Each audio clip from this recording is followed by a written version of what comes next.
Hello there, welcome to the Saroy channel and welcome to my Omnibus series. I've got so many of these omnibuses that are going to come out so that you'll be able to listen to an hour's worth of stories, which I know you're going to love. You know, the thing is that telling stories is such a fine art, and it's something that was practiced hundreds of years ago when people didn't have the technology that we have today.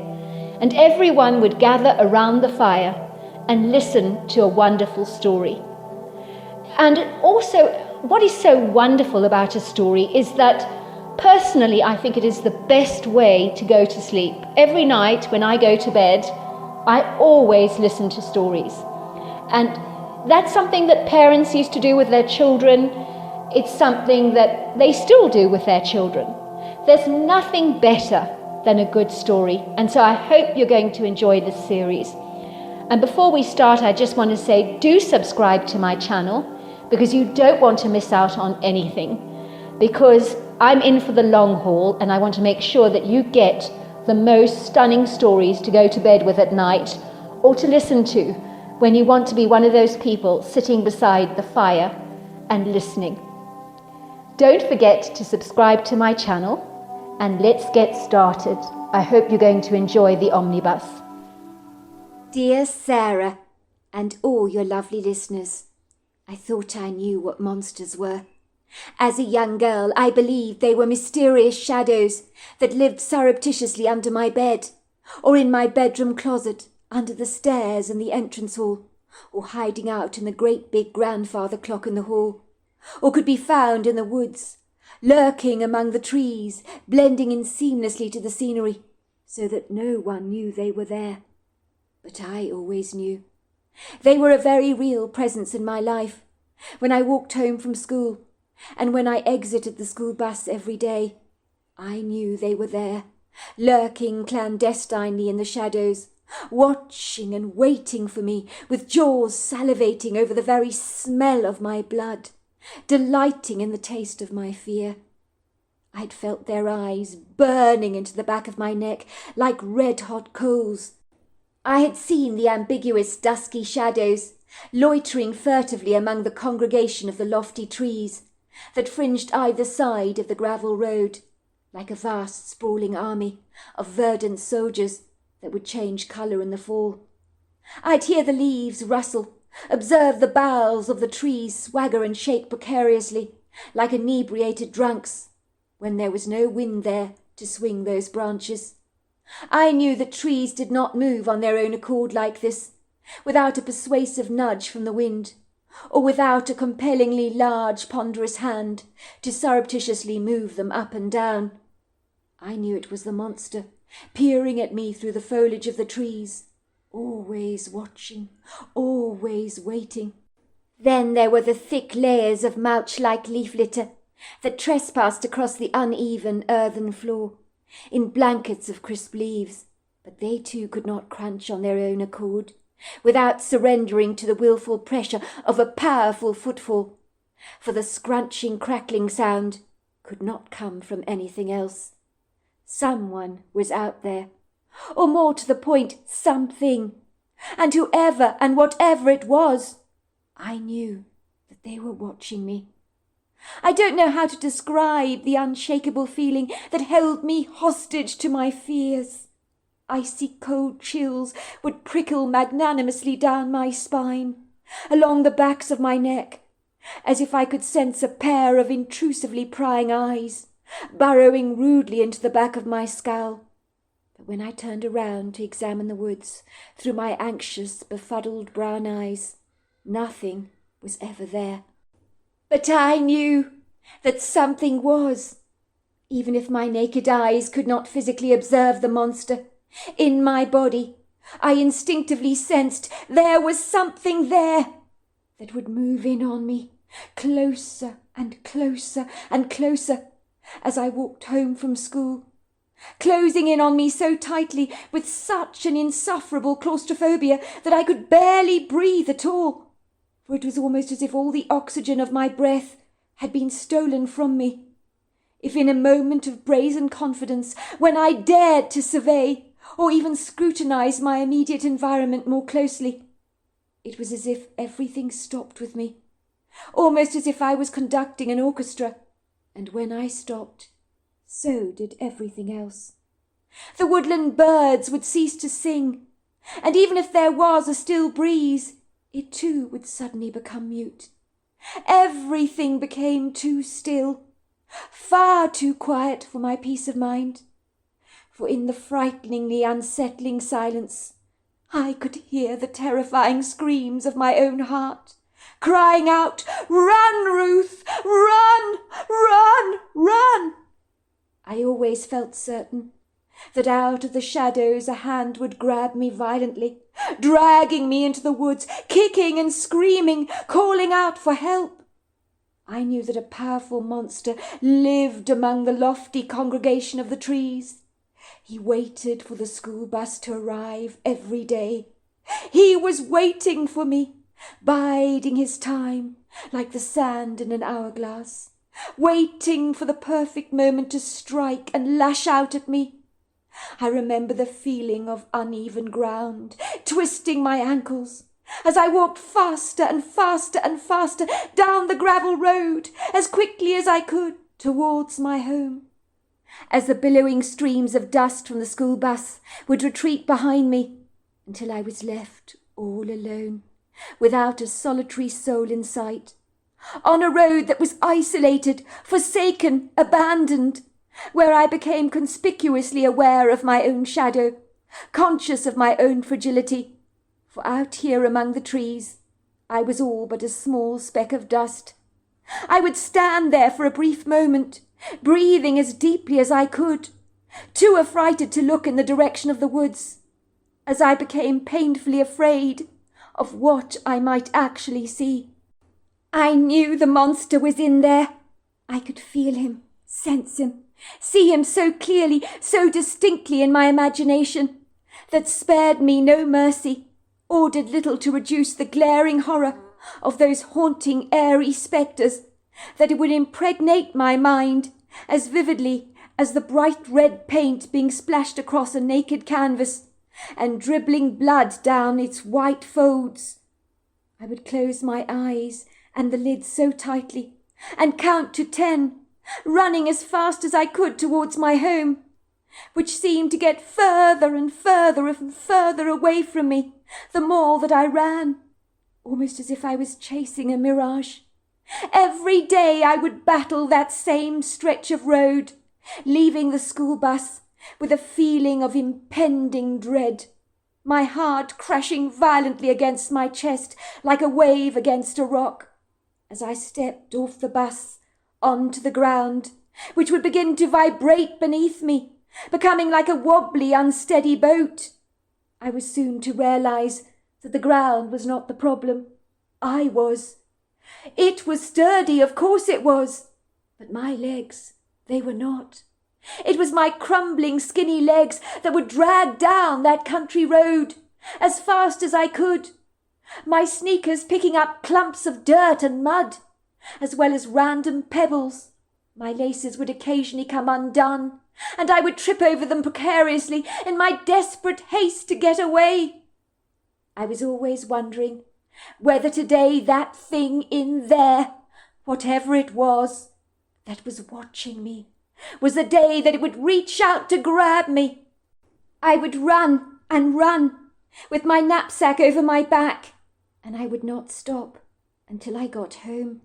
I would scramble over the front step of the porch and run through the house like a blusterous easterly wind, with the front door slamming behind me and my breathing fast and furious. If my father was around, he would grab me in his outstretched arms, his breath warm in my ears, and he would say in his gravelly baritone reassuring voice, "Steady now, I've got you, Ruth, I've got you." I would hold my father so tightly, the smell of his Old Spice aftershave would anchor me to the ground, and suddenly I would feel safe enveloped in his loving hold, knowing that the monster was far away now in the woods, watching and waiting for another day, another time, another hour, another opportunity when he would lash out at me, but not now, Now I was safe in that precious moment. Nothing else in the world mattered to me. I didn't know about other children. I was 10 at the time. I wondered if other kids lived with fear like I did every day of my life when I took that intrepid journey from school on the loneliest, most forsaken piece of road imaginable. When I felt my heart beat from my chest to my neck to the back of my eyes, as my whole body quivered and shook with what I perceived was always a threat. I had empathy for rabbits and squirrels and all kinds of small animals racing away from a predator, for I knew all about how their hearts fluttered as they escaped their foe. It was only after the age of 10 that I began to realize that monsters did not necessarily hide out in the old grandfather clock, or in my clothing closet, or under my bed, or even in the woods. No, it would seem sometimes the monsters can live in plain sight and among us.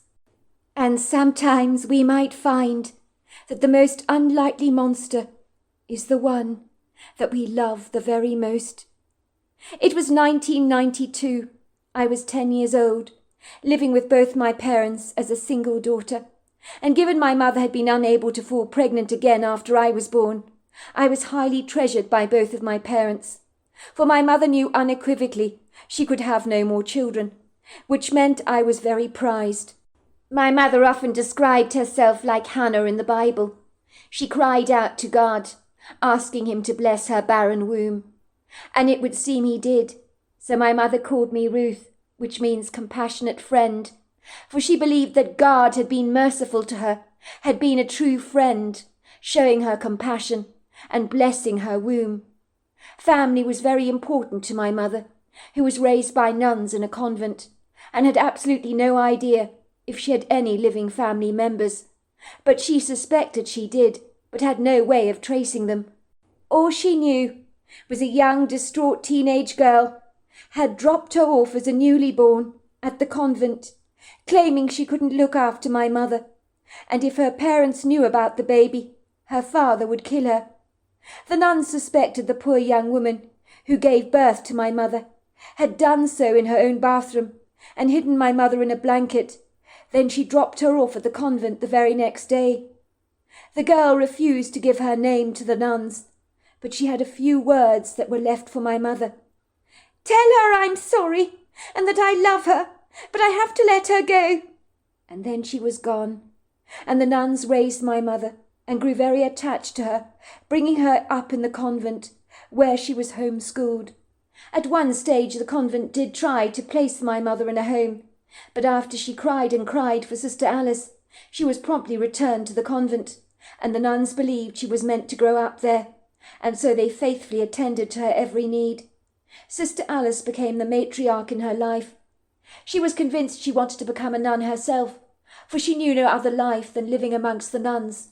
But Sister Alice wanted my mother to get a job in town, where she worked for the library, becoming a librarian, and that was where she met my father, when he took out a book from the library called Secrets in Plain Sight, and for some reason the title of the book inspired my mother's curiosity.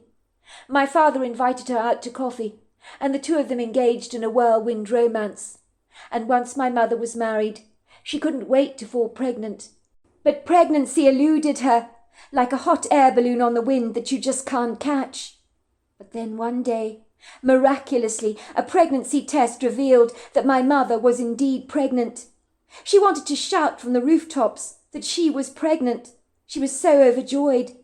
But she remained cautiously optimistic, sailing through the first trimester rather seamlessly, and that was when she was sure from a doctor's confirmation that I was well and truly anchored in her womb. And her wavering, doubtful voice said to him, "But are you sure, Duck? Absolutely sure? You sure I'm not going to lose this baby?" My mother, who'd been so unfortunately harassed by so many negative pregnancy tests over many years, was not certain she'd be able to carry me to full term. It was like the bad luck that had plagued her for years she felt certain would strike her down again. But on the 3rd of April, 1982, she gave birth to a perfect 7-pound, 3-ounce baby girl, which was me. My mother told me she held me like a fragile porcelain doll in her arms every single waking moment, unable to believe she'd actually brought me into the world. I kept staring at you in awe, she told me, unable to believe that you were actually mine, and that you had all your little fingers and toes, and that you were so perfect. My father was swooning over me with delight, as he too felt as if their luck had finally changed. Growing up, I lived in a heavily wooded area, in the Montana countryside, in a gloriously beautiful wooden farmhouse with my parents. But even when I was a little girl, I always knew something was out there in the woods, watching me, waiting. When I was a baby, my mother would tell me she'd leave me out on the patio for a while in the pram, just to go indoors for a moment to get herself a cup of tea, or to warm up my milk. And when she returned onto the patio, I would be gurgling away in delight, as if I found something terribly amusing. And there in my pram, there'd be a single pine cone, placed neatly under my pink woolly blanket, next to my tiny little feet. My mother told me she collected over 300 pine cones, which she placed in a basket and sprayed with gold glitter spray for Christmas decorations. So I still have those pine cones today, which I strategically place around my Christmas tree. But these days I have a jolly good idea as to where they come from, which means they're all the more special to me. I don't know where they came from, my mother would tell me when I was about 9 or 10. But you were never more happy after you had a pine cone in your pram. And so I decided, when my back was turned, that angels were clearly watching over you. I remember thinking that quite the most extraordinary story that I'd ever heard. And I would wonder where the pine cones came from. And I would imagine a beautiful angel in a white flowing silky gown with huge white feathery wings, putting a single pine cone into my pram, especially for me. It always made me feel favoured, as if in some unforeseen way I was being divinely protected, as my mother had claimed. At the time I had no idea that what was watching over me did not possess white feathers, nor did it have wings, but it was indeed as outer-worldly as an angel would be, in every single sense of the word. My parents had a loving relationship, but my father was a very quiet, introverted man, who never really said very much, but I knew he was kind and gentle, and he treated me as if I was the most precious thing in the entire world. He always called me his little princess. I remember I'd crawl onto my father's lap, and he'd read to me, opening up all kinds of books, showing me the fabulous pictures that complemented all the stories. My favourite story was The Stinky Cheese Man, and Other Fairly Stupid Tales, and The Rainbow Fish. My mother did not have many friends, through no fault of her own. She and my father were very evasive as far as the other townsfolk were concerned, and my father did not like my mother getting too friendly with the folk in town, so most people knew little about my family, as they were very private, reserved people who did not socialise with the locals, and people soon stopped extending my parents' invitations to barbecues and special events, as my parents would drop them a note saying, "We're sorry we're unable to attend, but thank you for your kind invite all the same." I had made friends at the local school in town, but even when I went to stay at friends' houses, my father would pick me up, thank the parents, but never fully engage in any friendly banter, because my father was a closed book and not easy to talk to, and people finally just began to accept that. One night I woke up in my bedroom. I was 10 years of age at the time, with the airy sense that something was terribly wrong. My heart began crashing violently against the wall of my chest, like the bough of a tree banging precariously against the eaves of a house. The night light was on. It gave off a soft blue subtle glow, but even though it subdued the darkness to an extent, it failed to soften the dark shadows that trespassed audaciously into my bedroom, made all the more worse by the howling wind outside, that it invited in cold blasts of icy cold air, which was causing the curtains to thrash against my bedroom walls like huge billowing sails. I was sure there was a monster lying in wait for me in my closet. The door was creaking and swinging open on its hinges, opening and closing and creaking. Everything in my bedroom began to rattle. I stood up on my bed, underneath the window, and hastily with my little clammy hands managed to latch it tightly closed. I could see fat raindrops pelting down from the heavens and tapping against my window like a witch's fingernails. A couple of raindrops splattered over my face before I did finally close the window. The wind continued to howl outside like a wolf in the woodgrove, and amidst the howling I heard other voices, raised, high-pitched voices, voices I recognized, voices I was well acquainted with. I jumped out of my bed, grabbed my big teddy bear, and in my pretty in-the-pink princess pyjamas, I trundled towards the sound of the voices. When I reached the staircase, I realized that the voices came from both my mother and father. They sounded indignantly angry, inflamed. My parents were having an argument. I remember that fiery interaction with a crystal clear clarity, because my parents never fought. So hearing the two people I loved best in the world fighting like this really scared the bejesus out of me. It threatened the whole fabric of my entire world. I knew of friends at school who had parents that now lived separately. Is this what was going to happen to my parents? Were they going to get a divorce? The thought terrified my young mind. I trembled like a jelly. I moved from the top step to the bottom and sat there playing with my teddy bear, clutching it tightly, as if in some way my soft toy could help soften the blow of my parents' bellowing voices. "I'm tired of you, Walker. I really am. You're the reason I don't have any friends. I feel completely trapped in my home. I want to be able to do more with my life. Can't you understand that? Make a friend or two. But you won't let me socialize with anyone at all. Sometimes I feel so lonely out here, spent at the house all day, day in and day out, with only the walls for company." "Right.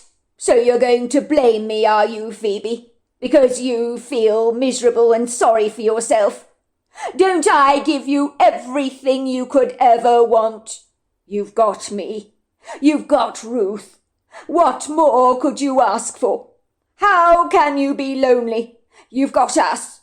Do you realize how ungrateful and ungracious you sound?" "That's not the point, Walker. It would be nice to have a friend or two, but you won't let me invite anyone over to the house. You won't let me meet someone up in town for a coffee. Even getting a part-time job might be nice for me. It would be an opportunity for me to make some friends." "I won't let that happen, Phoebe, because I want to look after you. You don't know what these people are like in town. We know nothing about them.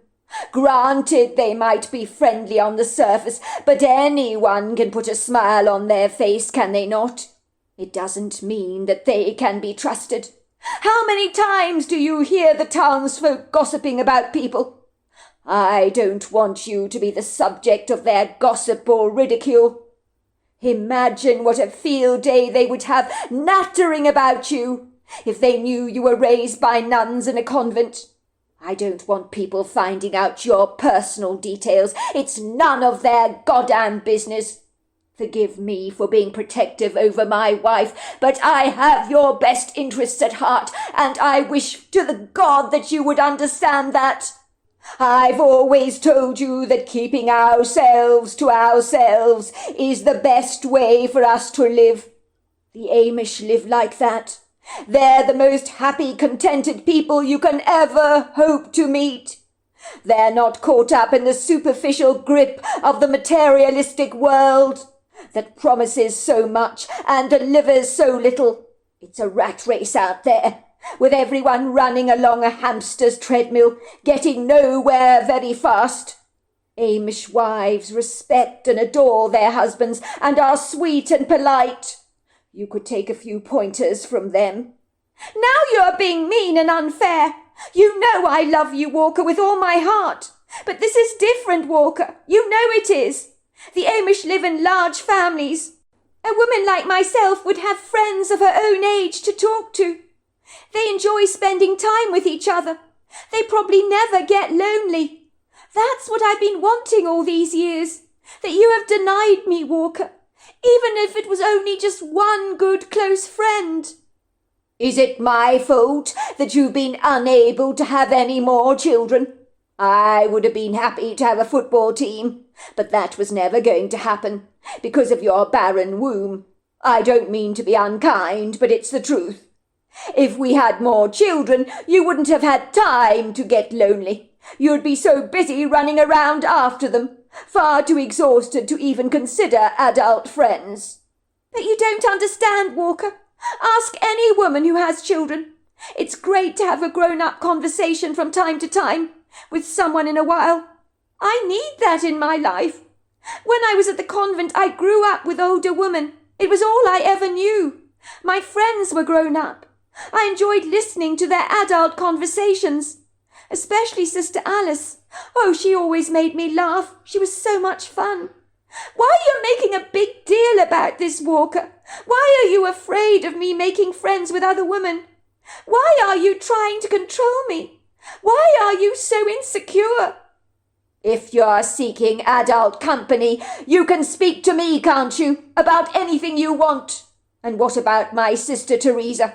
I don't see you rushing over with enthusiasm to greet her when she pops over for a visit. She could be a good girlfriend for you, if you gave her half a chance. But you've already decided you don't like her. Are you kidding, Walker? I can't believe you're saying this to me. I don't like Teresa, because your high and mighty sister has never liked me. And you know why? Because no one, and I repeat, no one is good enough for her brother. She made that clear to me when we got married. Do you know, she came up to me and said, "You'll never be good enough for my brother." How do you think that made me feel? That's the cruelest thing that anyone has ever said to me in person. Let's not kid. Your parents don't have much time for me either. They look down on me because I was raised in a convent and was dumped on the nuns as a baby. It doesn't matter that I could have been the progeny of a high society woman who hid her secrets in the shadows. No, I must be the lowest of the low according to them, because I was dumped by my mother at birth. She didn't want me, so then why should anybody else? Well, maybe my sister Teresa is right about you, because all I'm hearing you do is whinge and moan and complain, when I've given you the entire world. Look at your gratitude. It's in very short supply, isn't it? But I want a friend, Walker. Why won't you let me just invite one of the locals around for tea? I like Penny Burglass. She's a very sweet woman. She's well-dressed, polite, never gossips about anyone. I think she and I could be great friends, and I don't think she'll tell all and sundry about me. And what about that lecherous husband of hers? I've seen the way he was looking at you last time you were in town. That man has only got one thing on his mind. He's a predator. Where on earth did you get that idea from, Walker? You don't half talk through your backside at times. You do dream up the most preposterous imaginings that have no bearing with the truth whatsoever. If a man merely glances in my direction, you assume the worst. For your information, Penny Burglass's husband is devoted to her, and he does not have a wandering eye. I think you're looking for any poxy excuse you can to make damn sure I don't have any friends. I know you push people away and don't get close to anyone yourself, beyond your sister Teresa. But you and I are different in that way. There's nothing wrong with that. I understand your reticence, I rarely do. But you and I, we're not wired the same. I need friends, can't you see, Walker? For my emotional well-being, for my stability. Can't you see that? Sister Alice helped me get through life as a young woman. She was the one who encouraged the Mother Superior to keep me and not put me in a home with perfect strangers. It was all right when she was alive. She was a mother and a grandmother to me. She'd write to me from the convent and send me long letters. But after she died, I feel so horribly alone now. It's all right for you, Walker. Your parents and your sister Teresa are alive, but I'd like to remind you, I've got no one." "Here we go again, whinging and whining, feeling sorry for yourself about having no girlfriends. Listen to yourself. You're pathetic. Find something else to do with your time, for God's sake. Try being industrious or creative. The Amish woman spent hours baking bread, growing and canning their own vegetables, and I bet you they never complain and grumble like you do. You're like a punctured balloon, constantly giving off gas." "How dare you, Walker?" said my mother. I heard my mother slap my father across his face, and then everything from thenceforth went horribly wrong. My mother began to whimper, and I heard her crying, "Please, no, Walker, don't! What are you doing? No, no!" Then there was a mighty thunderous crash, the sound of someone falling on the ground, and then all was very silent, so silent I could only hear my breathing. I stood there rooted to the spot for a long while, my little head trying to comprehend what I'd heard. I ran to the living room, and I saw my father rolling up a carpet with something inside the carpet. When he saw me, standing in the doorway, he looked up at me with a frown on his face and said, "Ruth, what are you doing up?" "I heard a noise, and I heard you shouting. You and Mummy were fighting together." "Me and your mother, we had an argument. Now you run along to bed. Everything will be all right in the morning, you will see." I remember clutching my teddy bear tightly, racing up the staircase to my bedroom. The wind was still howling outside against the house, but I could hear the sound of my father's truck door, slamming, the wheels of his truck crunching the pebbles of the driveway. My father was driving away from the house. Where was he going? I went and lay down in my bed, clutching my teddy bear, and only falling asleep when I finally heard my father's car return, and the front door slam behind him. Thank God he was back. Now I could sleep peacefully, knowing all was well. It was in the early hours of the following morning. I woke up feeling exhausted, wiping away the cloying debris of sleep from my eyes. I heard voices coming from downstairs, and a woman's laughter that did not sound like my mother's pretty trill. The early morning sunlight had filtered through the curtains, as my bedroom was north-facing. No one woke me up to get me up for school, and the clock on my bedroom mantel said 9:30. It was late. I should have been at school ages ago, but no one had bothered to wake me up to get me ready. Normally my mother would be out and about, clucking around me like a gushing mother hen. But not this morning. Where was she? Something was very off. Normally my mother would remove my clothes from my closet and then say, "Now I want you to get dressed in these, Ruth, and brush your teeth, and when you're done call me, and I'll do your hair for you." She'd brush my long brown hair until it shone. Sometimes she brushed it over 100 times, and would either braid it or put it up into 2 ponytails, after which I would trundle down the staircase. My mother would make me breakfast every day, usually oatmeal porridge with cooked apple and cinnamon, and then I would take that harrowing walk to the school bus on that long, lonely road. But everything was different this morning. It was as if the day was singing a completely different tune, and the normal rhythm and flow of things had been exchanged for a new, very different song, a song I wasn't sure that I actually liked. As a kid, I thrived on routine and felt safe and secure when my life, like a ship, sailed through the same familiar ports, day after day. But the trajectory of this morning's routine was so different. Martha, our marmalade tabby, slept with my father religiously, night after night. But now she was lying on my bed, her paws outstretched, looking at me through devoted green eyes. Her very presence in my bedroom suggested that she too had sensed a shift in the atmosphere this morning. More telling still was I didn't hear my mother's sing-song voice, her cheerful laughter, and there was no smell of lily on the valley wafting around the house, which it did every morning, once my mother was up and about. I loved that smell. It brought me so much comfort, so much reassurance. But where was she? I crawled out of bed, still wearing my pretty and pink princess pyjamas. I grabbed Petrico, my teddy bear, I sauntered down the staircase, holding my teddy tightly in my hands. I had a profound sense that Petrico would offer me solace this morning. It would seem I was not wrong. I could hear my Aunt Teresa's voice. What was she doing at our house this early in the morning? She never visited us at this time. Aunt Teresa was a very posh woman, who had the most beautiful curly writing I'd ever seen. She called it calligraphy. She was always dressed in fancy designer clothes, and her hair was kept short but immaculately styled. And she spoke with a plum in her mouth, which means she spoke very fancy. Well, I'm so glad you called me, Walker. Really, I am. Honestly, that wife of yours. Did I not warn you about her? She was no good for you. What an ungrateful, spoiled little brat, if ever there was one. I mean, you were the best thing that happened in her life, but she failed to appreciate you fully. Honestly, I knew something like this would happen. In truth, it's a blessing in disguise she's finally gone.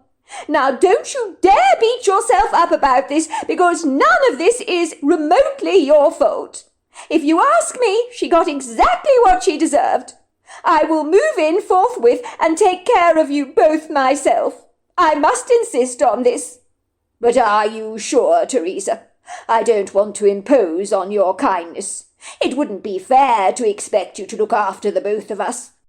Of course I'm sure, Walker. You're my brother. Ruth is my beloved niece. She's like a daughter to me. The daughter I never had. The two of you are the most important people in my entire life. Furthermore, it is a privilege to look after you. This is my life, and I want to be here for the both of you. And that little girl of yours needs a woman around for those challenging times in a girl's life, of which there are so many, I can assure you of that. You need someone to cook and clean for you, and I am so happy to be here for the both of you, 100%. I will put my apartment on the market forthwith and move in with you both. Teresa, you're a treasure. Are you sure? Absolutely, Walker. I'm sure. Absolutely sure. Family is everything to me. Aunt Teresa stopped talking when she noticed me standing in the doorway of the kitchen, barefoot and in my pink pyjamas, my hair all tousled around my face, as if I'd been caught up in a windstorm. My wide eyes were inquiring and very earnest. "Hello, sweetheart! Look what the cat's dragged in," said my Aunt Teresa, throwing her arms ebulliently around me and giving me a big, wide hug. "Don't you look a sorry sight? This hair of yours could do with a good old brush." "Where's Mummy?" I asked, looking around the kitchen incredulously, and watching my aunt dart over to the range oven, where she was flipping pancakes. She was a great cook, and the pancakes smelt absolutely amazing. I could feel I was getting very hungry. "Would you like some blueberry pancakes for breakfast, Ruth?" she asked me, with a big smile on her face. "And today I'm going to make it extra special for you. You can have ice cream and maple syrup with them after you've gone upstairs like a good little girl to brush your hair and clean your teeth. Can you do that for me?" "I'll do that."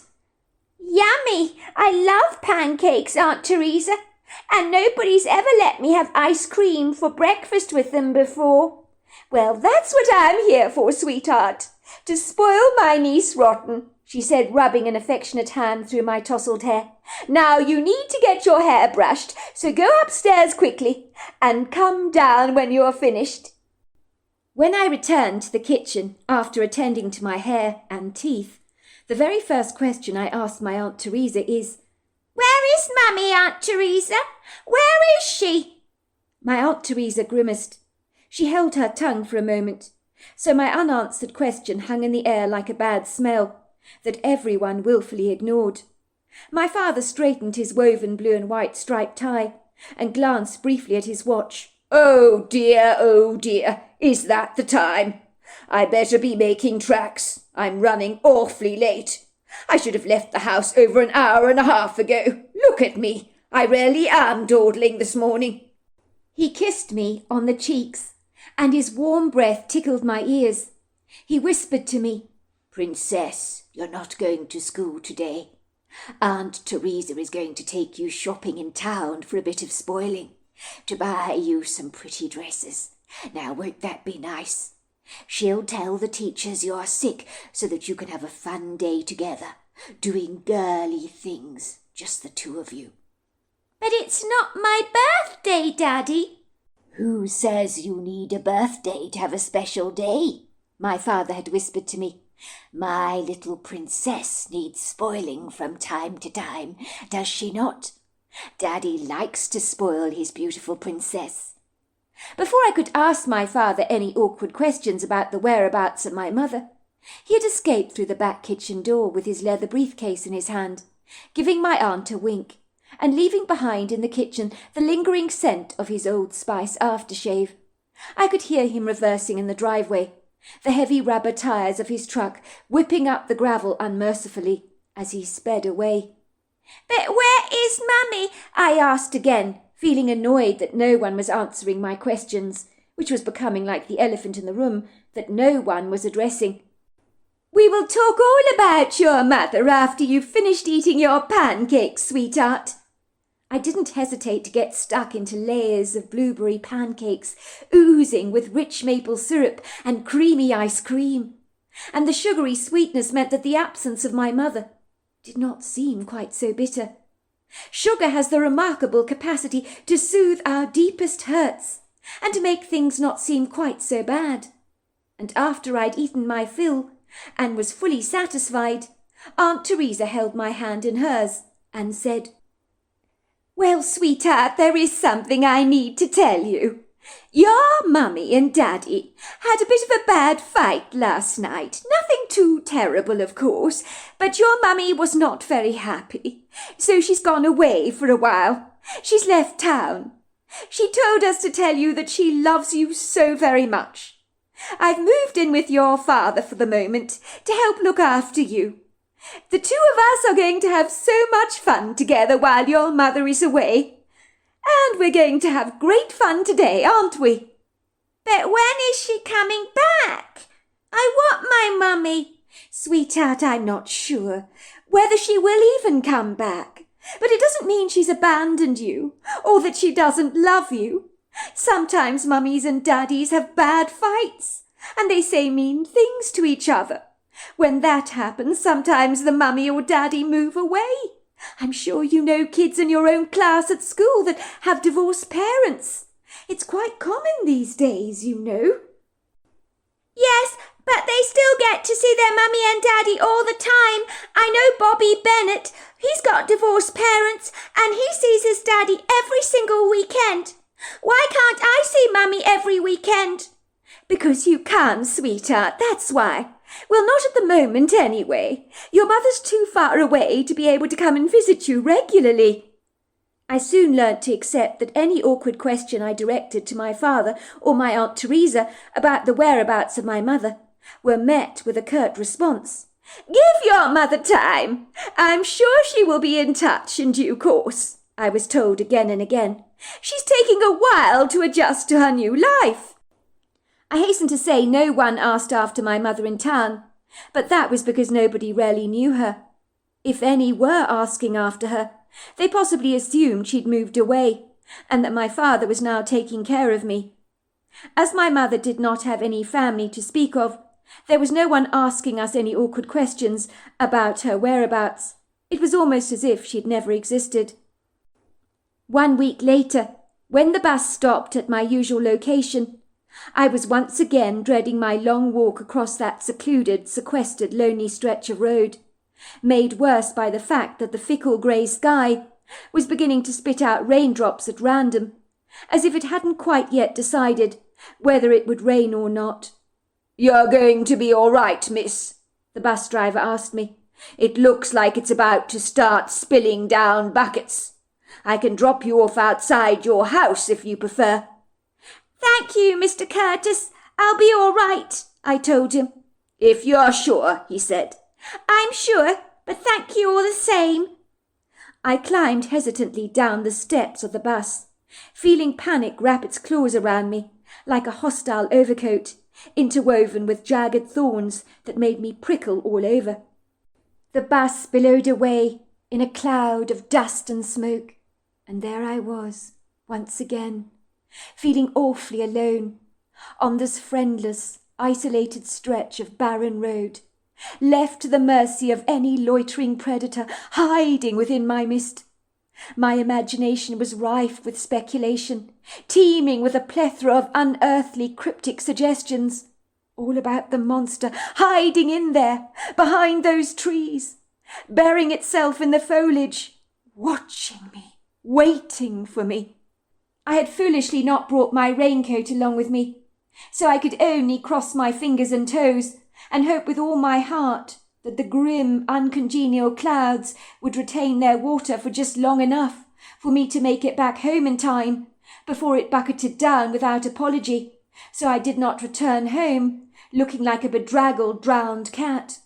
The road looked ominously foreboding, as the pugnacious sky had grown ashen and hostile-looking, as if the dark, thunderous clouds were frowning down on me. The feisty wind began to whistle through the trees, whipping up boughs so they swayed, swished and rattled precariously, like an old creaking rocking chair. The tall, lofty trees on either side of the road jiggled their boughs, their leafy foliage rustling like hundreds of cheerleaders waving their pom-poms. It felt airily spooky on this bleak, miserable day, as if the evening was already peeping over the horizon and was eagerly, belligerently guzzling up the remainder of the daylight, with no empathetic consideration whatsoever for little people like myself, who are naturally terrified of the dark, and would like to navigate their way back home safely. It was bad enough to trudge along in the late afternoon like this, on a lonely, forsaken, abandoned piece of road that I loathed so very much, for it symbolized to me everything that is wrong with this world. It was a harbinger of doom for me. The forests that framed the road from either side stretched back for miles and miles, with sprawling depths where dark, sinister secrets remain hidden. Of that I was most sure. The bodeful sky had become infinitely more murky, as my immediate environment took on a menacing ambience that was so disquieting. It made every single hair on the back of my neck stand up on end. There were no birds trilling in the trees, for the bird song had all but dwindled away into nothing. Only the wind moaned and howled in an airy, disembodied voice. My internal alarm sounded its bells as every sensitive cell of my body, that was so perfectly in tune with my environment, could perceive danger as instinctively as a snake, for I could almost taste it in the air. I knew something was out there in the woods. I could feel the powerful, foreboding presence, sense the eyes burrowing into the back of my neck, hear the familiar crunching of leaves as heavy feet pressed them to a pulp like a pestle in a mortar, pulverizing herbs. Something was walking in the woodgrove, keeping a perfect, measured, coordinated pace in alignment with my movements. But this time the owner of this booming pair of feet was far too close for comfort, moving closer and closer towards me, hemming me in from every side. It felt like the predatory, menacious monster was all but a hair's breadth away from me.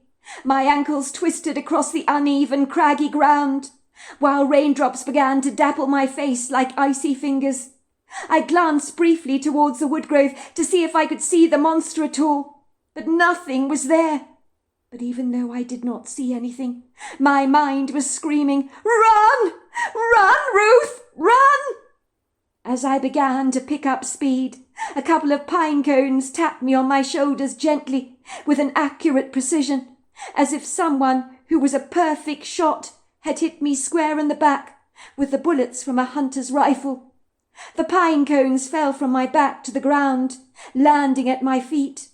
My blood grew cold, like an iceberg, as I stared down in bemusement at the pine cones, knowing that something had targeted my back with the efficiency of hitting the bullseye in a dartboard. Was this the day that my time had run out? The day that the monster was going to grab me, and dragged me into the woods, kicking and screaming. The monster that had been watching and waiting for me all this time, and now he wanted me to know he was there. Now he was making his presence very, very clear. Once again, I stood very still, scrutinizing the woodgrove to see if I could see who he was or where he was, who had flung a couple of pine cones at me. But the woodgrove was just so quiet, too quiet, but nothing was there. I closed my eyes, shutting my lids as tightly as I possibly could. I counted to 10, and I hightailed it as fast as I could towards my home. And then I heard the monster running behind me. He was giving me chase, and his speedy movements made my clumsy attempts to run seem almost lethargically snail-like. I tried desperately to increase my speed. I really did. I couldn't turn round. I couldn't. I was now terribly afraid of what I would see, for whatever was running behind me was of a Herculean size. He was titanic in weight and strength and might.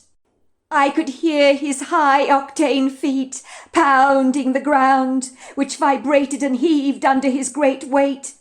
The deep breaths he was taking as he gulped the oxygen in the air made me all too aware of how gargantuan he obviously was. "Run! Run!" my body screamed, as my frantic legs seemed to feel like blocks of cement beneath me, and seemed as useless as 2 lumps of jello. But I was not willing to give up, not yet anyway. My life hung in the balance.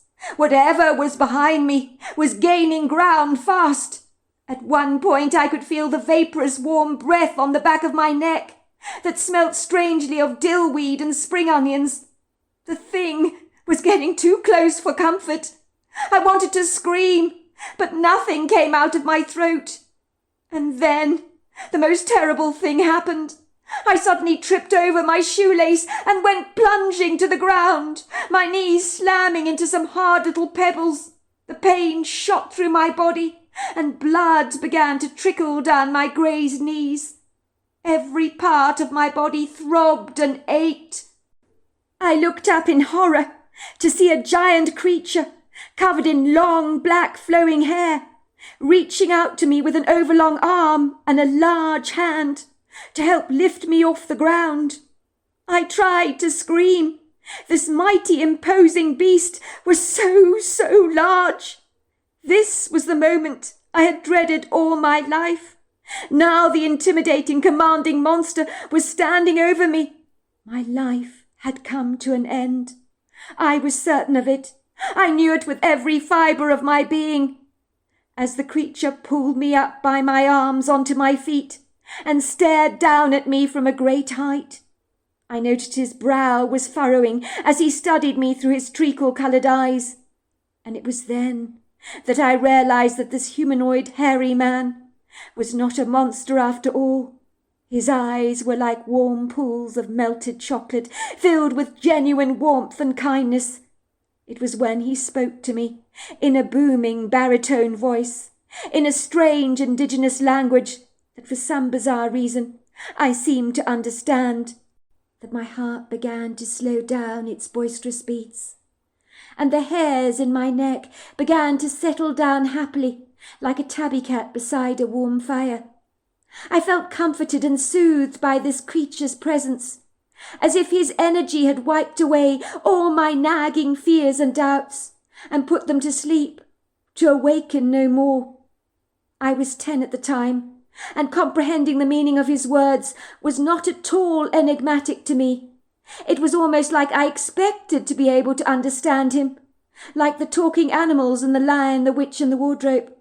So let's just say an idiosyncratic experience like this felt completely normal and not particularly strange. It felt natural, as if he was speaking to me directly in English. "Ha ki la kina kwa, ho saki shakanasa, ha gi laki poko lanikasi, hitila kwashikasa, ho manifaka." "Why are you afraid, little one?" I have been looking after you all your life, since you were a wee one. I have always made sure you returned home safe from school. It is me that has kept a silent watch over you for many years." He then handed me a little leather necklace with a strange amulet on it that looked a lot like a wishbone, along with an eagle's feather. "Milatika, "It's for you," he said. itila kokkasikakwa. "It's to comfort you during your grief at this sad time.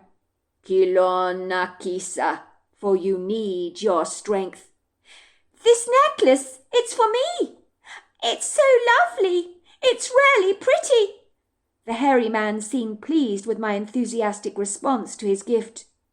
"Tilatikwa ilakisakwasha. It'll keep you strong and your mind focused on each day." He tapped me gently on my back and walked with me until finally we reached the driveway of my home. He waited for me stoically at the end of the driveway as I stepped up onto the porch and then went through the front door of my home. And once I was inside the house, he nodded and glided away. And seconds later, the sky boomed with the drum rolls of thunder. Lightning thrashed warningly across the sky. And then the clouds relinquished their watery load, and the rain came down in torrents. Aunt Teresa grabbed me in her arms in a big bear hug. "Oh, thank God you're back! I was so worried about you. I was about to drive up to the bus stop to get you. It looks like the rain is here to stay, and that's quite some storm out there. It's not for the faint-hearted, let me assure you." She wasn't wrong about that. The storm did not abate until the following morning, and Martha our cat hid in the linen basket, crawling under the dirty linen, for she was very much afraid of the lightning and thunder. From thenceforth I knew I never needed to be afraid again, because all the time I'd believed there was a monster in the woods. There had been a big black hairy man watching over me, making absolutely sure I was safe. I knew my trip from the school bus, along with the lonely, forsaken stretch of remote road, would no longer serve to intimidate me. I soon settled down to life with my father and Aunt Teresa. She was a good woman, and took good care of me, and adored my father to boot. I think she thought the sun shone out of his backside, and she'd often say she wished she was not my father's sister, as she would have married my father in a heartbeat if she was not. I think my father secretly felt exactly the same way about his sister. "It's because we're cut from the same cloth, Teresa," he would say. "We get each other, but our relationship is better than that of a husband and a wife. I can assure you, we are the very best of friends, and nothing could ever tear our bond apart." And I hasten to say, it never did. My father and Aunt Teresa were as thick as thieves, and practically finished each other's sentences.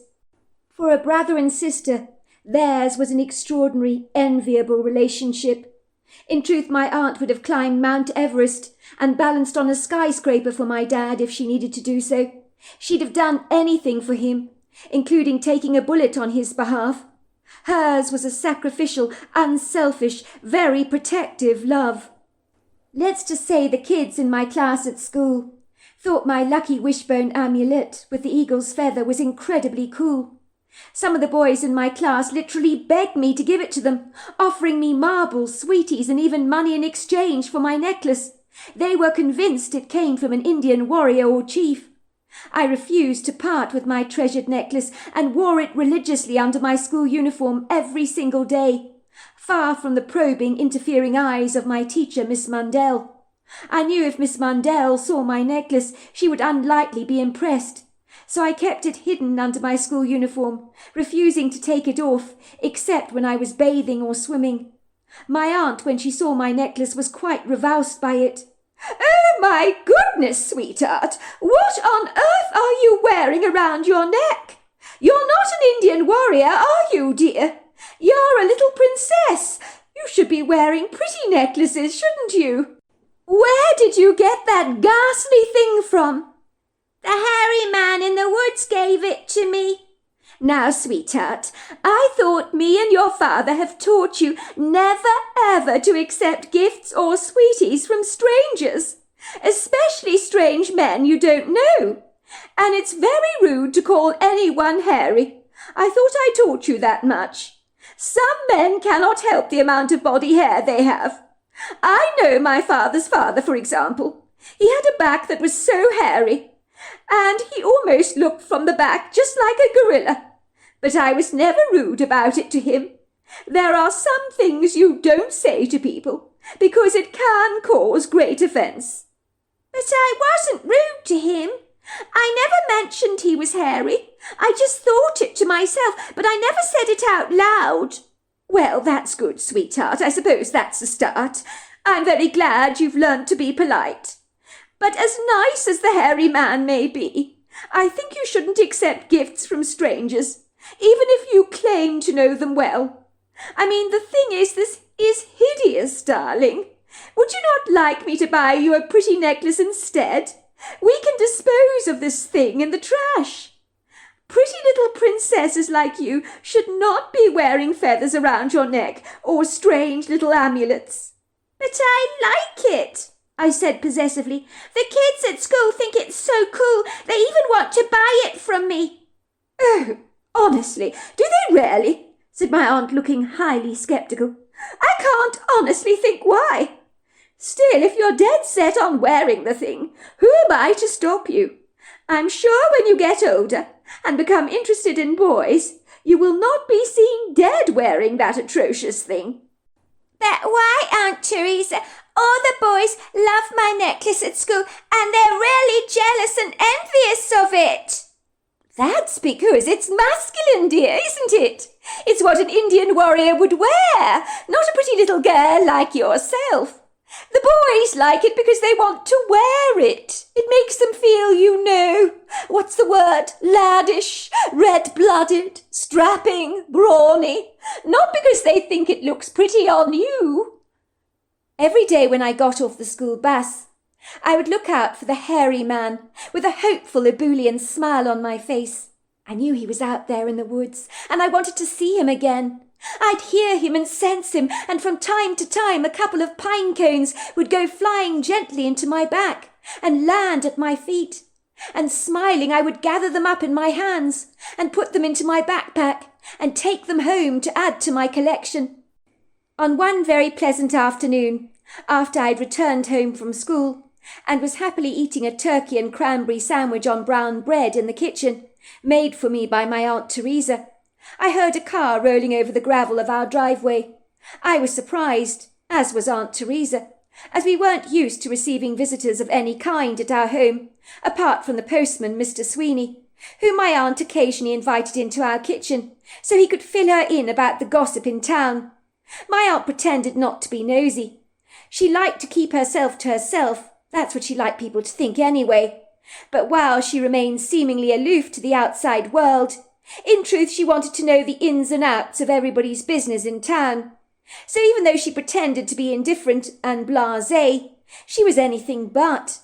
She cunningly plied Mr. Sweeney, who had a very sweet tooth, with all kinds of sickly sweet cakes and cookies, so he'd spill his guts out to her about the goings-on in town, and my aunt would lap it all up like a thirsty cat. Mr. Sweeney, although a postman, had a wagging tongue on him that loved to chatter, and my aunt took full advantage of his gossip, all the while artfully feigning a nonchalant disinterest. But if she fooled the locals in town, she never succeeded in fooling me. She would look at me after the postman had left, rubbing her hands gleefully together. "Did you hear that?" my Aunt Teresa would say. "The rumours around town are that 16-year-old girl, Tasha Wixley, is pregnant. Mr. Sweeney saw the young couple rolling around in the hay a few months back, and now she's got an extended stomach. Well, it's not difficult, is it, to do the math and to figure out what's going on there? You mark my words, the girl is pregnant. 16, would you believe it? That would never happen to you in our household. Those parents obviously don't keep a tight rein on their children. In my day, this kind of behaviour would have been absolutely scandalous, but not anymore. Things are so acceptable these days, when back in my time, no, this would not have been acceptable at all, she said, shaking her head wistfully. In between delicious mouthfuls of turkey and bread, I glanced out of our kitchen window to see two nuns of the Order of the Poor Clares climbing out of a clapped-out, rather rusty red Buick Riviera. Both were wearing a dark tunic, belt, scapular and veil. The Reverend Mother and Sister both proceeded to amble over to our front door. The Reverend Mother, a pleasant-looking woman in her late 60s, had a distinctive hobble to her step, almost as if she was limping. I later observed, on closer inspection, one heel of her shoes was higher than the other, so I think she had one leg longer than the other. My aunt groaned and muttered under her breath as she glanced out of the kitchen window. "I need this like a hole in my head," she said, but she went to the front door with me at her side and ushered our visitors into the house. I had never ever seen a nun before, close up and personal, so I stared at them both with a keen, very curious interest. "Hello," said the Reverend Mother, looking directly from my Aunt Teresa to me. "Hello, I'm looking for Phoebe Stewart. Is she by any chance in? We're old friends of hers, popping around for a visit." "Oh," said my aunt, "I'm Teresa Stewart, Phoebe's sister-in-law, to be precise. I've heard all about you from Phoebe. She talks so warmly about the nuns at the convent who raised her. She rarely misses Sister Alice, I believe. It was so tragic that the sister died. Such a lovely lady she was." "Well, our Alice had a very good innings," said the Reverend Mother. "One cannot complain about that. The good Lord was very gracious and kind to our Alice. She died at the convent at 95 years old, and was still dutifully tending to the vegetable patch on the very day she died. So let's just say she was one of the lucky ones. When the Lord takes my spirit, I hope it will be in a similar way." "Please come this way," said my aunt, guiding them into the kitchen, and insisting the nuns take a seat on one of the comfortable upholstered chairs at the oakwood table. The nuns had kind, benevolent faces. Wisps of grey hair peeked out from behind their veils. They possessed fair complexions, and both wore light-weight metal-framed glasses that framed pale cornflower blue eyes. My aunt bustled around our dark green range oven, busily making tea for the two nuns, and then finally sat down opposite them, with me seated by her side. My aunt gave both the nuns a watery, insincere smile that I noticed did not meet her eyes. Her well-manicured fingers began to tremble as she poured tea from a delicate periwinkle china teapot into 3 delicate china teacups. She presented those to the nuns. For a moment she shook so violently I thought the teacup was going to become airborne, and the contents of the hot tea go flying everywhere, possibly spilling all over the Reverend Mother's meticulous tunic. Why was my aunt shaking like a leaf? The Reverend Mother was very composed. She took the cup from my Aunt Teresa, flashing her a warm, reassuring smile. It was the first time I'd seen Aunt Teresa nervous, as rude beads of sweat had broken out on her forehead, which she wiped away apologetically with a tea-cloth. Oh dear, look at me. It's this kitchen," she apologized to the nuns. "It makes me sweat like a pig. How might I help you, Reverend Mother and Sister Agnes? Might I say it is quite a pleasure to have you here, having learnt all about you from Phoebe," she said obsequiously, playing with her pearls nervously on her neck, jiggling the beads in her hands, which gave her fiddling fingers something to do, and seemed to help anchor her to the chair. "I'm just concerned, that's all, about the whereabouts of your sister-in-law, Phoebe Stewart. She's been writing to us for years at the convent. We grew very fond of her when she arrived there. She was like a daughter to us. She always wrote to Sister Alice and to the rest of us at the convent. I know she took it really bad when Sister Alice died, but she did write to us regularly, and then she just suddenly stopped writing at all. We just wanted to check up on her, to see how she's doing. She said she was lonely in her life, and that her husband Walker was not keen on her making new friends in town. She wanted us to pray for her about that contentious issue that gave her a great deal of grief. But we haven't heard from her for months. It's not like her not to write. I hasten to say it has left us feeling distinctly uneasy. Hence our fortuitous visit. We wanted to make sure all is well with her. Oh, I see. Well, you don't need to worry about Phoebe, said my Aunt Teresa, giving a stifled laugh and waving her hand in the air dismissively. She's married to my brother Walker, as you know. But they parted company for a while, and she went away from here. An emotional mess she was in, actually. She claimed she needed some space. I guess after being raised in a convent, she, appreciates a little solitude from time to time, which is perfectly understandable in the circumstances. Fair enough, but why would she leave Ruth behind? Asked the Reverend Mother. Surely she'd take Ruth with her. Oh, absolutely not. No, she wouldn't want to disrupt Ruth from her school. After all, she's only gone away temporarily. She'll be back soon. You know how it is. My brother and Phoebe sometimes didn't agree on everything. I think Phoebe was distraught. She didn't handle the discord very well. She needed a break from all of that for a while. But she will be back very soon, once she's got her life together, sorted out her personal issues. We haven't heard a dicky bird from her since she's been away, but she's probably having such a fabulous time and is doing absolutely fine. And who knows, I think when she gets back, she and Walker will patch things up very nicely. I'm quite sure of it. Everything is up in the air at the moment, of course, but things will soon settle down, as they always do. Both the nuns looked at each other pensively. The Reverend Mother raised a sceptical brow. That's peculiar behaviour for Phoebe. She always had her feet firmly on the ground, I thought. It seems strange for her to leave Ruth here with you. You should have seen the effusive letters she used to write us about her daughter. There were so many of them. We believe it was our prayers that blessed her barren womb. So Ruth, I know, is Phoebe's greatest accomplishment. Even if she wanted to break from her life, I can't imagine her not taking her daughter along with her for the ride. Of course that may seem true, said my aunt gingerly. You weren't here to see how stressed Phoebe was at the time. Things just got on top of her. And you know how unhinging emotions can be, my aunt said gingerly. Every parent is thankful from time to time for a break from their child. And Phoebe was no exception to this. She was glad to get away from Ruth for a while. She needed that break. It was important to her.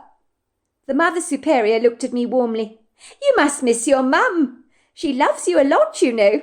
Wrote so many letters about you over the years to us. When is she coming back? I asked, looking at the nuns as if they might have the answers for me. I don't know when she's coming back, but I hope it will be very soon, because it's not fun not having her here with us. None of us know, dear, do we? My Aunt Teresa interceded. Your mother's got lots of problems to sort out, Ruth. But when she's got her life together, I'm quite sure she will return home very, very soon. Where did she say she was going? Asked the Reverend Mother, eyeing my aunt curiously. Oh, I honestly don't know. She did mention Ohio, I think, but I can't be sure. My memory's rather vague on that. But you know, Phoebe, she could have changed her mind at the last minute, moved somewhere else for a while. But I'm sure she'll turn up sooner or later. What is that you're wearing around your neck, Ruth? Asked the Reverend Mother, eyeing my unusual pendant that was peeking out from beneath my school uniform. Oh, this is my special magical necklace. It's a real eagle's feather, you know, and it's got a lucky amulet attached to it, I said proudly. It makes me feel calm all the time. I never like to take it off unless I get into the bath or I go for a swim. Oh, you don't want to look at that ghastly thing, Reverend Mother, said Aunt Teresa dismissively. You know, children, they attach themselves to quite the most ghastly things at times. And, well, they're a little embarrassing, aren't they? I mean, she insists on wearing it all the time, don't you, Ruth, dear? Some man in town gave it to her, and she's never taken it off since. More's the pity." I removed the necklace from around my neck and handed it to the Reverend Mother. She examined it curiously, rubbing the amulet in her long hands. "Oh, it is quite magnificent," she said. "Feel it," she said to Sister Agnes, who began to feel the necklace. "It feels so warm to the touch," said Sister Agnes, "almost as if it's been lying in the sun. How strange! I can see why you wear it. It's got a lovely energy to it," she said, her eyes twinkling. "Do you know what the Bible says about eagles, Ruth?" "No, I don't. What does it say about eagles?" "It says they will rise up on eagle's wings. They will run and not grow weary. They will walk and not be faint. You see, an eagle flies up to the stars. He's a bird of power, of might, of strength." "How extraordinary," said Aunt Teresa. "I never knew that about eagles, but I can understand why they would say that eagles are powerful and strong. You learn something new every day, don't you? But regardless, I have not changed my mind about that necklace, even if it is a symbol of strength.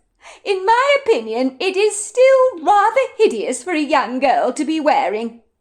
"Oh, I disagree," said the Reverend Mother, handing me back my necklace and giving me a wink. "On the contrary, I think it's quite lovely. I'd wear it myself given the chance, but I wear my cross on my neck every day instead." I watched the nuns leave, and the moment they had gone, my Aunt Teresa was on the phone to my dad. "Oh, my God, you do not want to know what has just happened. I don't even think you will believe it if I tell you," said my aunt, whispering down the telephone line. "We had 2 nuns from the convent, will you believe it, sniffing around our farmhouse like a couple of cadaver dogs, asking all kinds of awkward questions all about Phoebe, putting their nose where it is clearly not wanted nor appreciated. That Reverend Mother, she's got a nose on her. She's very curious. Oh, she was a big problem, let me tell you. But I think I managed to calm down all their questions to a degree. But, oh, my word, my heart is still thumping in my chest a dime to a dozen. Oh, I hope nothing like that ever happens again. I don't think my heart will make it another time." At the time, I could not comprehend why my aunt's reaction to both the Reverend Mother and Sister Agnes was so dramatic, and why she was so mean about them. They had both been warm and friendly, spoken so lovingly about my mother, and told me how good she was tending to the vegetables in the convent when she was at the convent all those years ago. How one year she'd grown the most enormous watermelon when she was only 16 years old. "It took us days to eat the entire thing," she told me. "It was so sweet. And from then on we left your mother to grow the watermelons because none of us could grow them at the size she did. She never let us into her secret, but every one of her watermelons were as sweet as sugar." After the nuns had left that day, and my father returned home in the evening, there was a brewing tension in our household, the like such as I have never experienced before or since.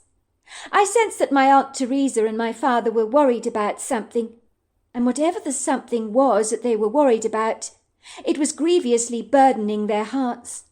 My father was smoking twice as many Cuban cigars than was normal, and my aunt, who normally had 3 fingers of whiskey before she went to bed every night, was now doubling and even tripling her intake.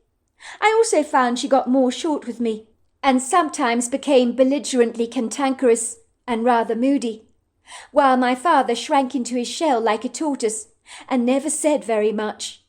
My father was by nature quite an introverted sort of man, but when he became upset, he was unusually withdrawn and very antisocial, sometimes barely uttering a single word. I hated seeing him like this, and it upset me greatly. And when Aunt Teresa became snappy like a snapping turtle, it was also incredibly unpleasant. It would seem the fortuitous visit from the nuns had left my dad and my aunt rather unhinged. It must have been a week later that Sheriff Higgins arrived at our front door, and when my aunt saw his police vehicle parked in our driveway, she went as white as a sheet. For a moment she stood at the window, staring out at Mr. Higgins, as he exited his vehicle and walked over to the front door, wearing his cowboy hat on his head, along with a very agreeable expression on his face. For a moment my aunt shook like a blancmange jelly. She then managed to compose herself somewhat, straightening out her dress with one of her perfectly manicured hands, and then drew in a few deep breaths. She then scurried over to the front door, with me tagging behind her like a toy pom. Why was my aunt acting so strangely? The sheriff was a friend of the family. I knew his daughter, Melanie, very well. She was at school with me in my very class, and I had often been around to her house to play with her. But it would seem an unexpected visit from the sheriff did not go down terribly well with my Aunt Teresa, or my dad. As much like my Aunt Teresa, he wore a pained expression on his face that I could not quite decipher, but he hid it well when in the presence of the sheriff. "Hello, Douglas," said my father, who arrived at the front door to greet our visitor with me and my aunt. "Good to see you, bro," said my dad, slapping him on the back in a friendly gesture. "Would you like to come in?" "That would be very kind, Walker. May I just have a brief word?" "Hello, Mr. Higgins," I said when I saw him. "Hello, Ruth, and how are you today?" "Fine," I said rather shyly. "Glad to hear it, Ruth," he said. Sheriff Higgins sat down at the long oak wood table, while my aunt dutifully scurried around the kitchen, like a chicken without a head, fussing over the man as if he was a long-lost relative that needed to be treated like a king. In truth, the sheriff seemed to rather enjoy my aunt's pampering, as he gratefully tucked into a piece of warm apple pie, with large dollops of clotted cream, and ummed and ahed appreciatively. It was clear he didn't get this kind of spoiling when he was at home. "This is delicious, Teresa. What can I say?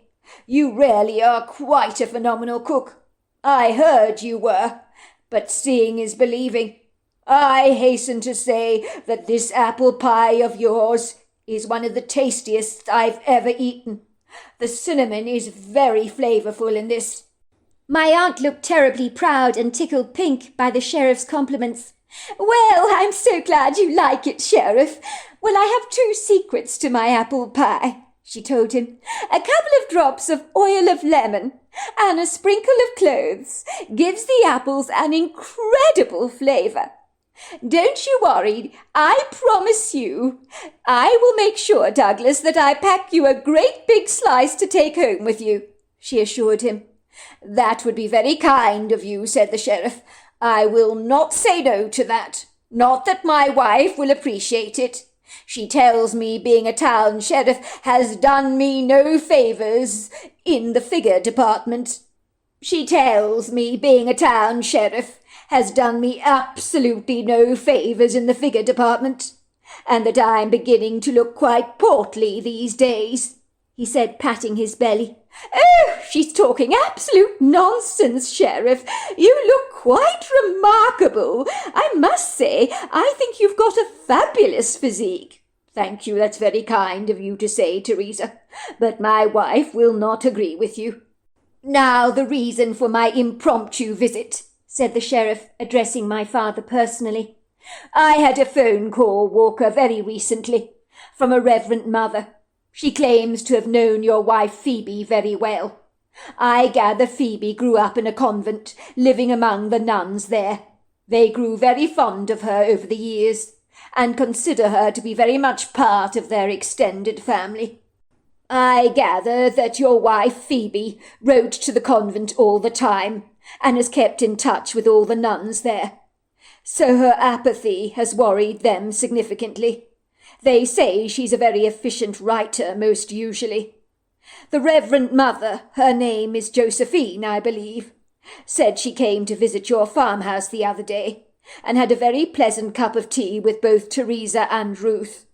But she thought it was very strange that your wife Phoebe has not taken Ruth with her on her sabbatical, when you parted ways, so to speak. It would seem she's a little perturbed about the whereabouts of your wife Phoebe. She felt your wife's absence from the farmhouse was very bizarre, and wanted me to look into the matter."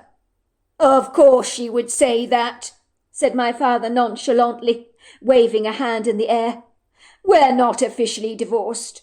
We still love each other very much.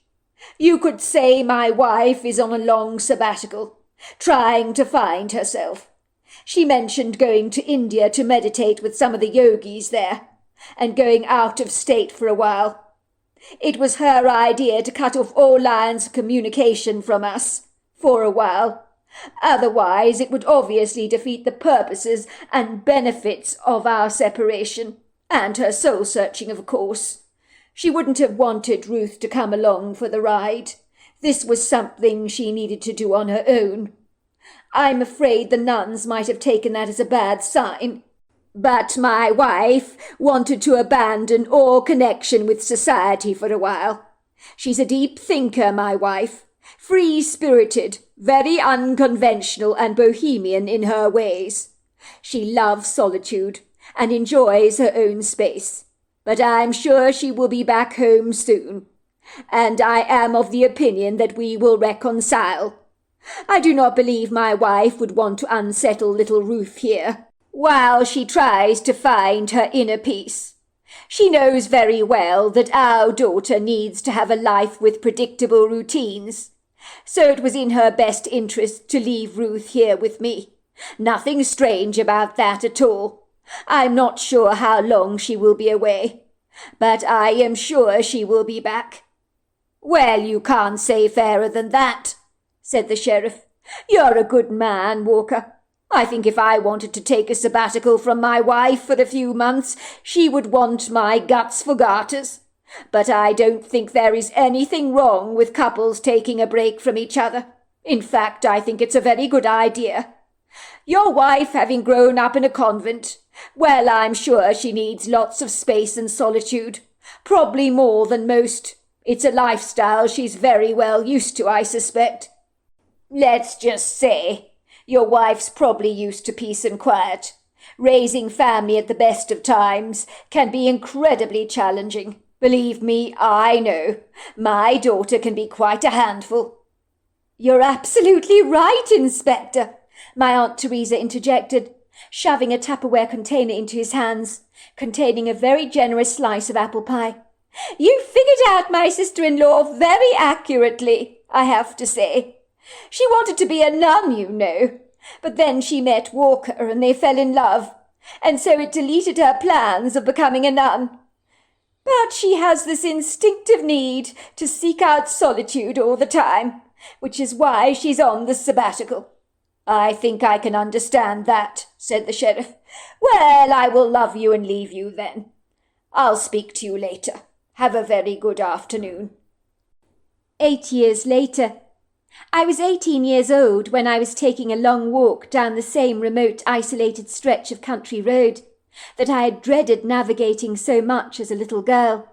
These days I felt much safer, knowing that the hairy man was out there somewhere in the woodgrove, watching over me, although I hadn't seen sight or sound of him for a very long time, and it concerned me that he might have moved away from the area, as without him around I would genuinely feel less secure. At the time I was looking for our cat Martha. I couldn't find her anywhere. She'd been missing for 24 hours, and I began to fear the very worst. When you live in the countryside and you keep domestic cats, you know they can run into trouble from time to time. Some people might suggest you keep the cat permanently confined indoors. Indeed, I know many people who do just that for safety reasons and for the well-being of their domestic pet. We, however, considered Martha very savvy and connected to her environment. She was fully aware of the perilous dangers that lay in her midst if she ventured too far away from home. I had seen Martha chase off a coyote once that was moving in on her, sensing she was an easy target, but he gave up when Martha lashed out at him with her razor-sharp claws. So the coyote had whimpered, running away, clearly intimidated by our cat, who knew very well how to fight her corner and how to appear much bigger than she actually was, when her hair would stand up on end and she would practically double in size. Our family cat knew only too well what was out there. One of my girlfriends told me she saw a black cat being carried away by an owl once, Whether it was a case of mistaken identity, I do not know. Or maybe the owl thought he had struck the jackpot and found himself an oversized rat. But with Martha gone, I wondered if there might be an owl out there with an appetite for marmalade cats, a buzzard or even an eagle perhaps. The troubling thought made me feel very queasy. There was a sizable hollow developing in my gut, a sense of foreboding, you could say. It's an owner's prerogative to be very concerned about the whereabouts of their beloved pet, and likewise I was very disturbed about little Martha, as that cat was so precious to me. Suffice to say I was aware of predators, both in the air and on the ground, the most likely being foxes, wolves or coyotes.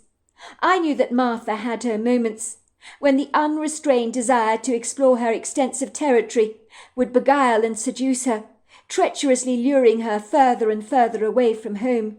She would return most commonly smelling of dirt, and carrying in her mouth some grossly macabre trophies, such as rats, mice, bunny rabbits and toads, and God knows what else, and these little gifts were often very much alive.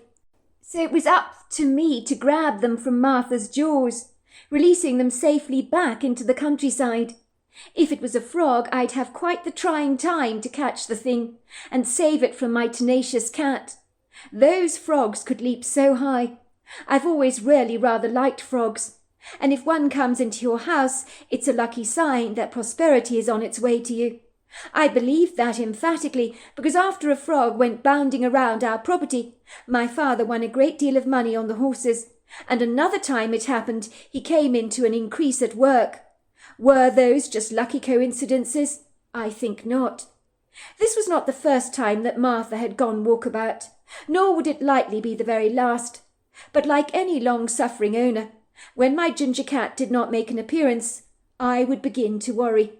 Aunt Teresa would shake her head and say, "Honestly, Ruth, why are you getting your knickers into a twist about absolutely nothing? It's quite normal for cats to go off for a while. My parents owned a cat called Percy, you know.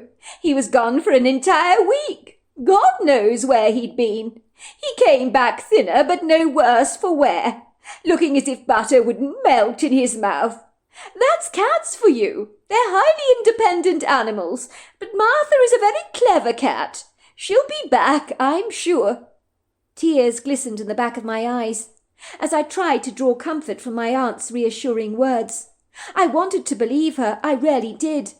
But the botheration of my cat's disappearance really worried me, and I just could not sit back, twiddle my thumbs, and just hope that Martha returned. I had to find her, and find her I would. "It's just Aunt Teresa, I know Martha, and the day before yesterday she wasn't behaving right." "What do you mean?" asked my aunt. "Well, she was walking up and down, looking for something. Suppose she's looking for a place to die. That's what animals do, don't they, when they wander off? The vet told me about that once." "Oh, honestly, Ruth. You know Martha is a robust, healthy cat. She's not about to pop her clogs. I'm quite sure you're worrying about absolutely nothing. But if it makes you feel better, go out and call her, for goodness sake." After my mother had left home, Martha had adopted me as her new best friend.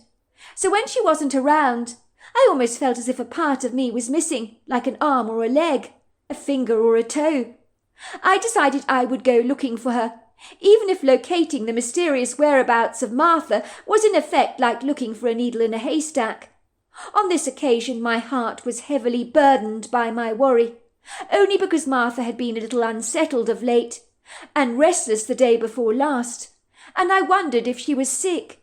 Supposing she was lying under a bush somewhere, dying, all on her own, when I could be a source of comfort for her, and could get her the veterinary help she obviously needed, if that was what she required.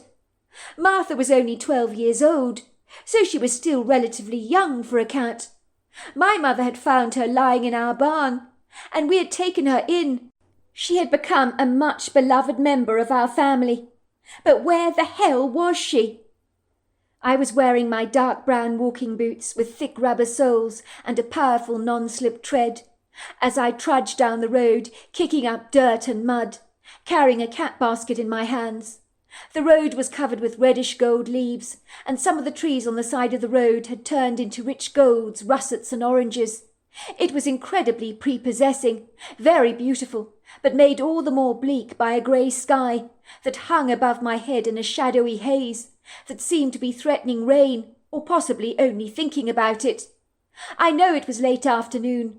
There was a distinctive chill in the air, and although the tall lofty trees boasted resplendent colours that on this very lonely isolated road they still felt menacing, almost as if the fears that I had engaged in as a 10-year-old girl had come flooding back, reminding me of some of those harrowing inauspicious journeys I would take back home from the school bus. I ambled through the wood grove.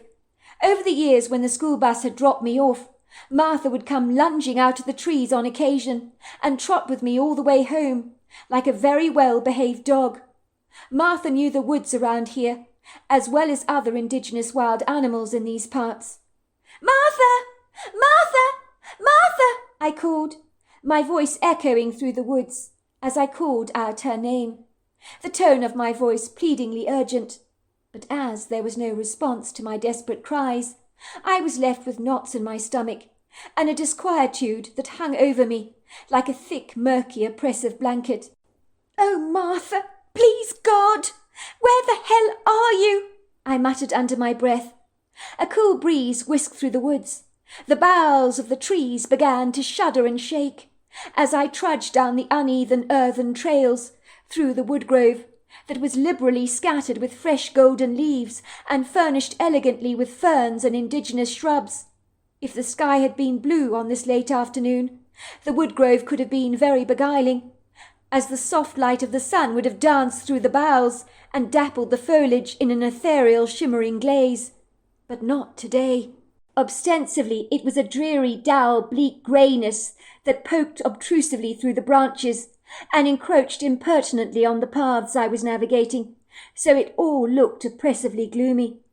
That was when I heard the ground heave and vibrate, as heavy feet tossed up dirt and leaves and pounded the earthen floor with a thunderous booming sound. And then there he was, walking towards me. It was the hairy man, the one who claimed to watch over me as a child. I stared at him in awe, as if seeing him for the very first time. But I knew he was not dangerous, nor was he evil. But if I had seen him without this knowledge, I'm quite certain that every single cell of my body would be trembling in terror. The hairy man, that I now know to be a Bigfoot, stood up on 2 feet like a man. He towered at 9 foot tall, with a pyramid-shaped head that seamlessly folded into his ponderous shoulders. His robust, powerful, burly body, with the density and strength of a redwood tree, moved with such an agile, nimble grace. And when he spoke to me in a strange language, indicating for me to follow him, the words he spoke were, "Ikatilana, come with me." I followed the Bigfoot, and he led me to this bush, and under the bush was a handmade basket, and folded within the basket was a deer pelt, where my cat Martha was surrounded by several tiny but adorable little kittens. "Akinatilaqwasa, hashana." I made her a nice, warm, safe place, said the Bigfoot. "Tilanikakwa, histala shoko." She was looking for a place to give birth to her babies. "Talinatikosa hata." One was stillborn, I'm afraid, but then it happens. "Martha! Martha!" I cried out in delight. "Oh my God, Martha, look at you! You're a mother! Oh, these are your beautiful kittens! Oh my word! They're so tiny! Still blind! Oh gosh, they're so cute!" I watched as they nuzzled hungrily on Martha's teats, pushing their little paws against her chest to extract as much milk as they possibly could. Martha moved out of her little hideaway and came crawling out, rubbing herself lovingly against me, and then against the Bigfoot. She continued to purr profusively. She looked as proud as Punch to be a mother. I put her into my cat basket, along with all of her beloved kittens. "Thank you so much," I said to the Bigfoot. "Thank you for looking out for her. I've been so worried about her." Inatilakwasa. I need you to follow me, he said again. Gila kikwasan hoshakasalanekwa. I think you're of an age for me to show you something very significant. I followed him obediently. He led me to a very distinctive tree with sculptural boughs that were low on the ground, poking through a very short, stubby tree trunk. It was a distinctive tree that I would be unlikely to ever forget. Then in a hollow in the tree, he pulled out something that he handed directly to me. The icy cold metal stung my fingers with its coldness, and I found myself staring at a watch. I recognized this watch at once. It had belonged to my mother when I was a girl.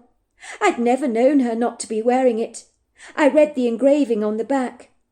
To my beloved Phoebe, on our wedding day. Oh, my love, your devoted husband, Walker. The watch was in remarkably good condition, although it obviously no longer was ticking. The time was set at 12:30. Where did you get this from?" I asked the Bigfoot. The Bigfoot walked over to the ground, kicking up the leaves. Mekan sikwasi, ha shakasakana, ho makilanikwa. She's here, your mother, in the ground.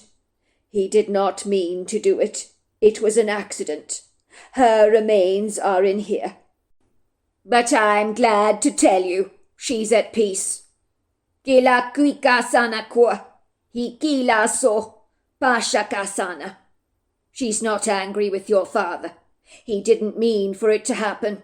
It was a mistake.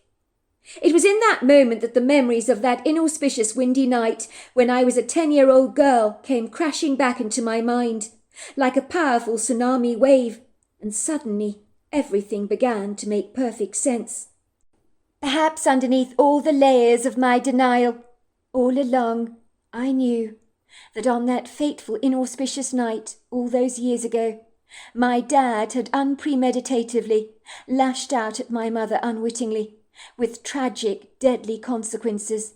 And now she was here, buried beneath the soil, in her resting place. I had observed my father rolling something up in a carpet, something that I could not see. I'd heard him driving away in his truck that night. Had he come here in the middle of the night with his spade to dig up a grave for my mother, and had clandestinely buried her under this incredibly distinctive tree, the kind of tree my mother would have absolutely loved? Yet despite these horrifying revelations, and the cruel hard fact that my mother was no longer with us because of my dad's actions, it was impossible to despise him. I loved him with all my heart.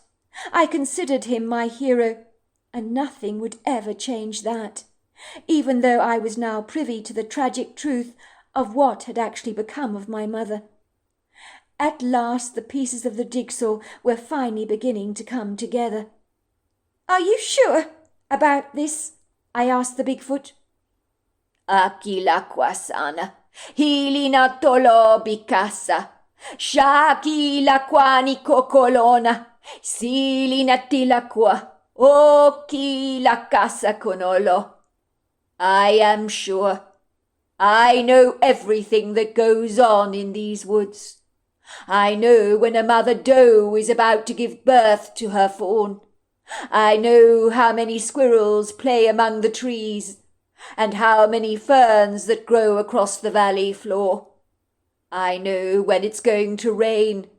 I know when the sun is going to shine, or when the snow will blanket the earth and caress the boughs of the tree with her white icicles.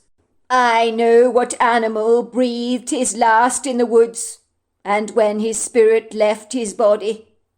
I know when the flower dies in the valley, and I know when the first leaf falls on the ground in fall, and what colours to expect the trees to transform themselves into at the change of the season, and they are never always the same. I know where all the energy fields are in the wood grove. I know it all.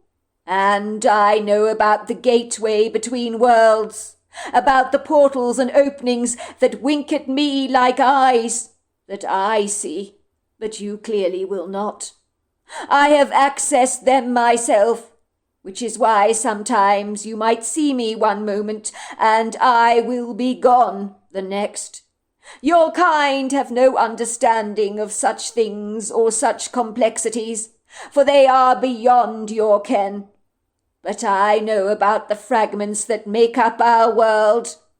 I also know the thoughts and feelings in a man's heart, for I can read your kind as openly as a book. And I read your father's deep regret that night when he laid your mother to rest. His soul was very troubled, and still remains that way, for he has not forgiven himself. He was broken-hearted about what happened that night, and my heart went out to him, for his grief was so great that even the trees felt it. But are you sure that my mother is buried here? The Bigfoot nodded somberly. Kila kwisa koshono, ha gilani kasakasha. I think I should show you for yourself. I do not like to disturb remains, but you need to see this for yourself. I watched in awe as the Bigfoot dug up the hard, unyielding ground with a prompt efficiency, scooping up the soil with his oversized hands and fingers that were the size of pork sausages.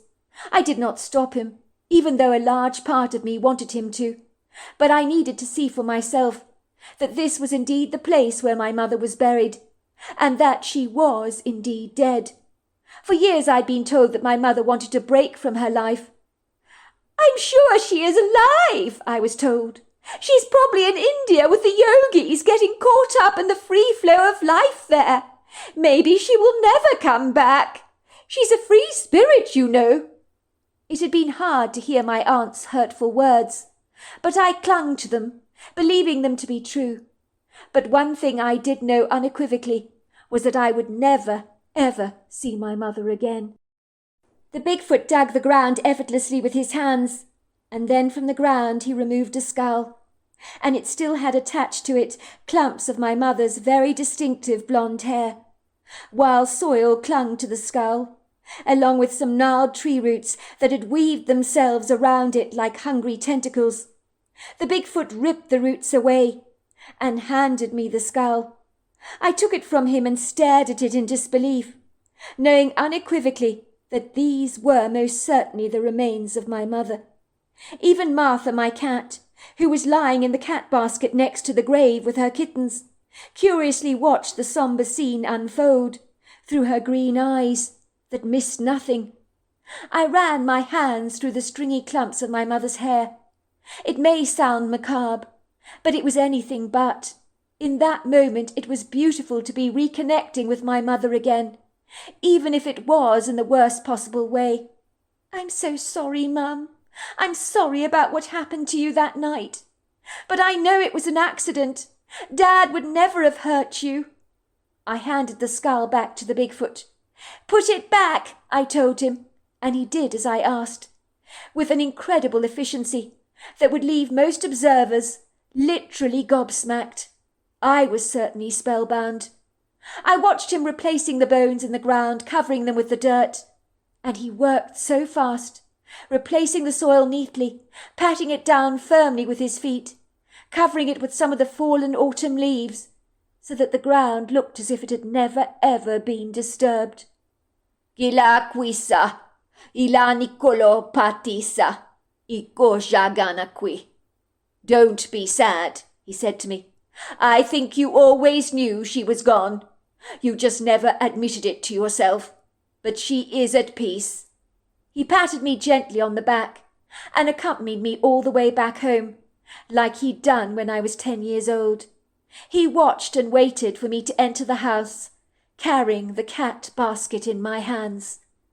My heart was heavy, knowing that my father's secret was also mine to keep, for I had lost my mother, and I couldn't lose my dad as well. Yes, he had killed my mother, but it had been a fortuitous accident, and the grief my father had been through all these years was punishment enough. He had sentenced himself to unforgiveness and regret, for I had so often witnessed a dreadful pain in my father's eyes, and now I knew its root cause. and it was insufferable knowing he lived with this condemnation and guilt every single day of his life. The Bigfoot had told me that even the trees had felt his desperate pain. I had heard my parents' argument on the infelicious night all those years ago, and it had cut me to the quick, as my parents had never raised their voices to each other. I think in my heart I knew something unfavourable and bad had happened to my mother that night. The hairy man was right about that. I had always known. But sometimes what we know hurts too much to admit to ourselves, so we live in denial. Lying to ourselves is so much easier. I had heard her pleading with my father, "Please no, Walker."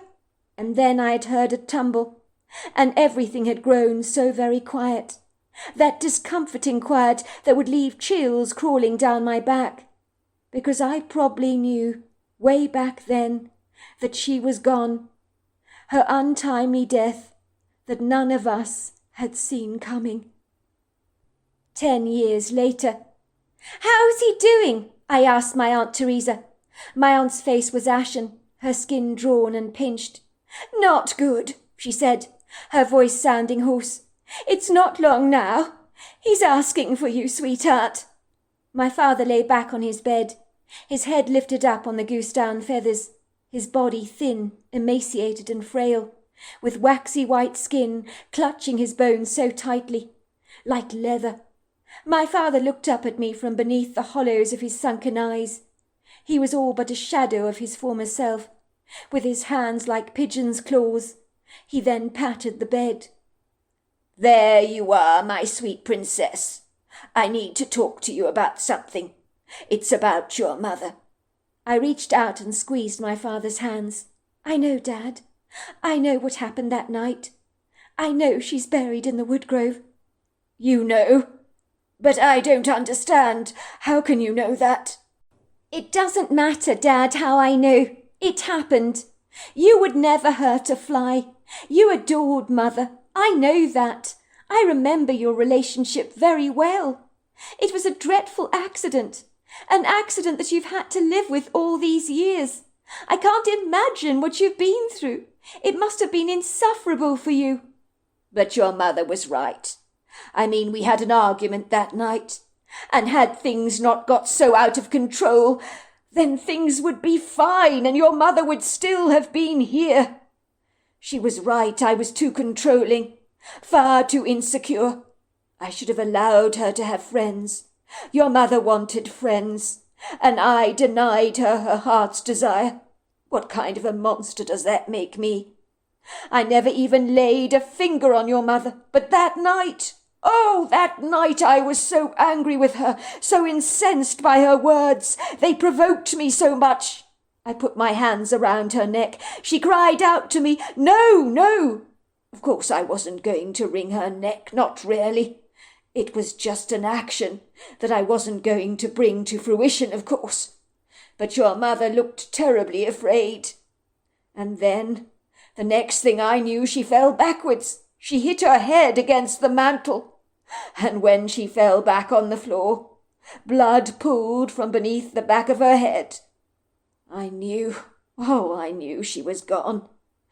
I would never hurt her, never. I could never hurt her. It was such a dreadful accident. I'm afraid I had to cover it up. What choice did I have? I couldn't leave you to be raised by strangers. You're my princess. I couldn't abandon you. Your mother would never have been happy about that." "Oh, Dad," I said, squeezing his hand. "Let it go, will you? Don't keep punishing yourself over this accident. It happened." "By the way, the sheriff knows," he whispered to me. "I told him last week. He said he never heard what I told him, that we should leave your mother to rest in peace. The sheriff said he understood and appreciated it was an accident, and he doesn't think we should disturb the grave." "I know she likes where she's buried," I told my dad. "The Bigfoot told me she's very happy where she is. She'd hate to be moved." "Well, she always did like that particular tree," he said to me. 2 days later, the pancreatic cancer killed my father.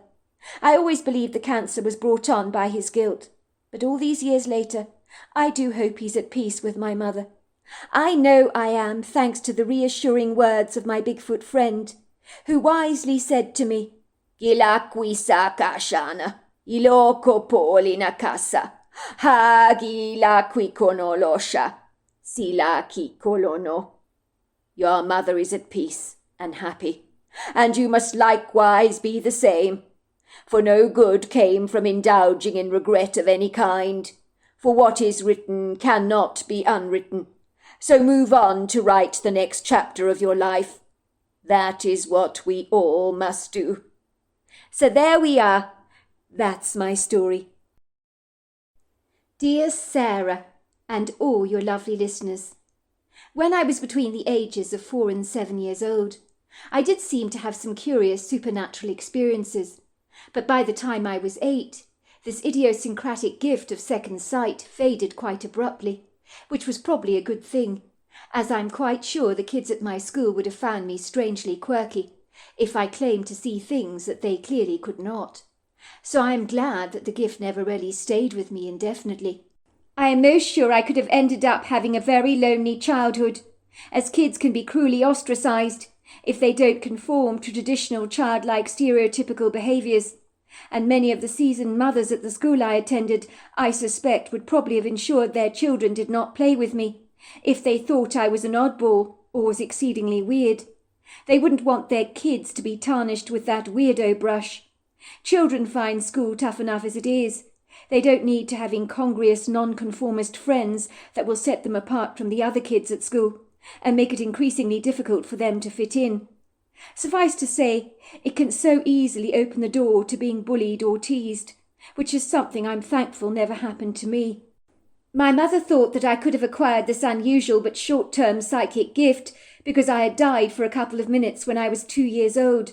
I had stopped breathing, and my mother could not find a pulse on me. Apparently she screamed so loud that our next-door neighbour was practically breaking down the front door to get to her. She believed someone was attacking my mother, but found my mother upstairs screaming, "My baby's not breathing! My baby's not breathing!" It would seem I nearly drowned in the bathtub when my mother, distracted by a cell phone call, clean forgot I was in the tub for a few minutes. She wasn't negligent because she believed I would be fine. What must have only been a couple of minutes later, the sight that greeted her eyes when she returned to the bathtub was one she refuses to talk about even today, as it was one of the scariest moments of her entire life. She said that I looked like a rag doll floating in the water. My mother could not believe that a little one could drown in so little water in such a small tub. I was taken to accident and emergency immediately, and fortunately made a full and miraculous recovery. But even when I was 2, my mother claimed I was seeing people that weren't there, and calling out the name Richard, which was the name of my father's father, who had died before I was born. But I hasten to say I had no memory of that whatsoever.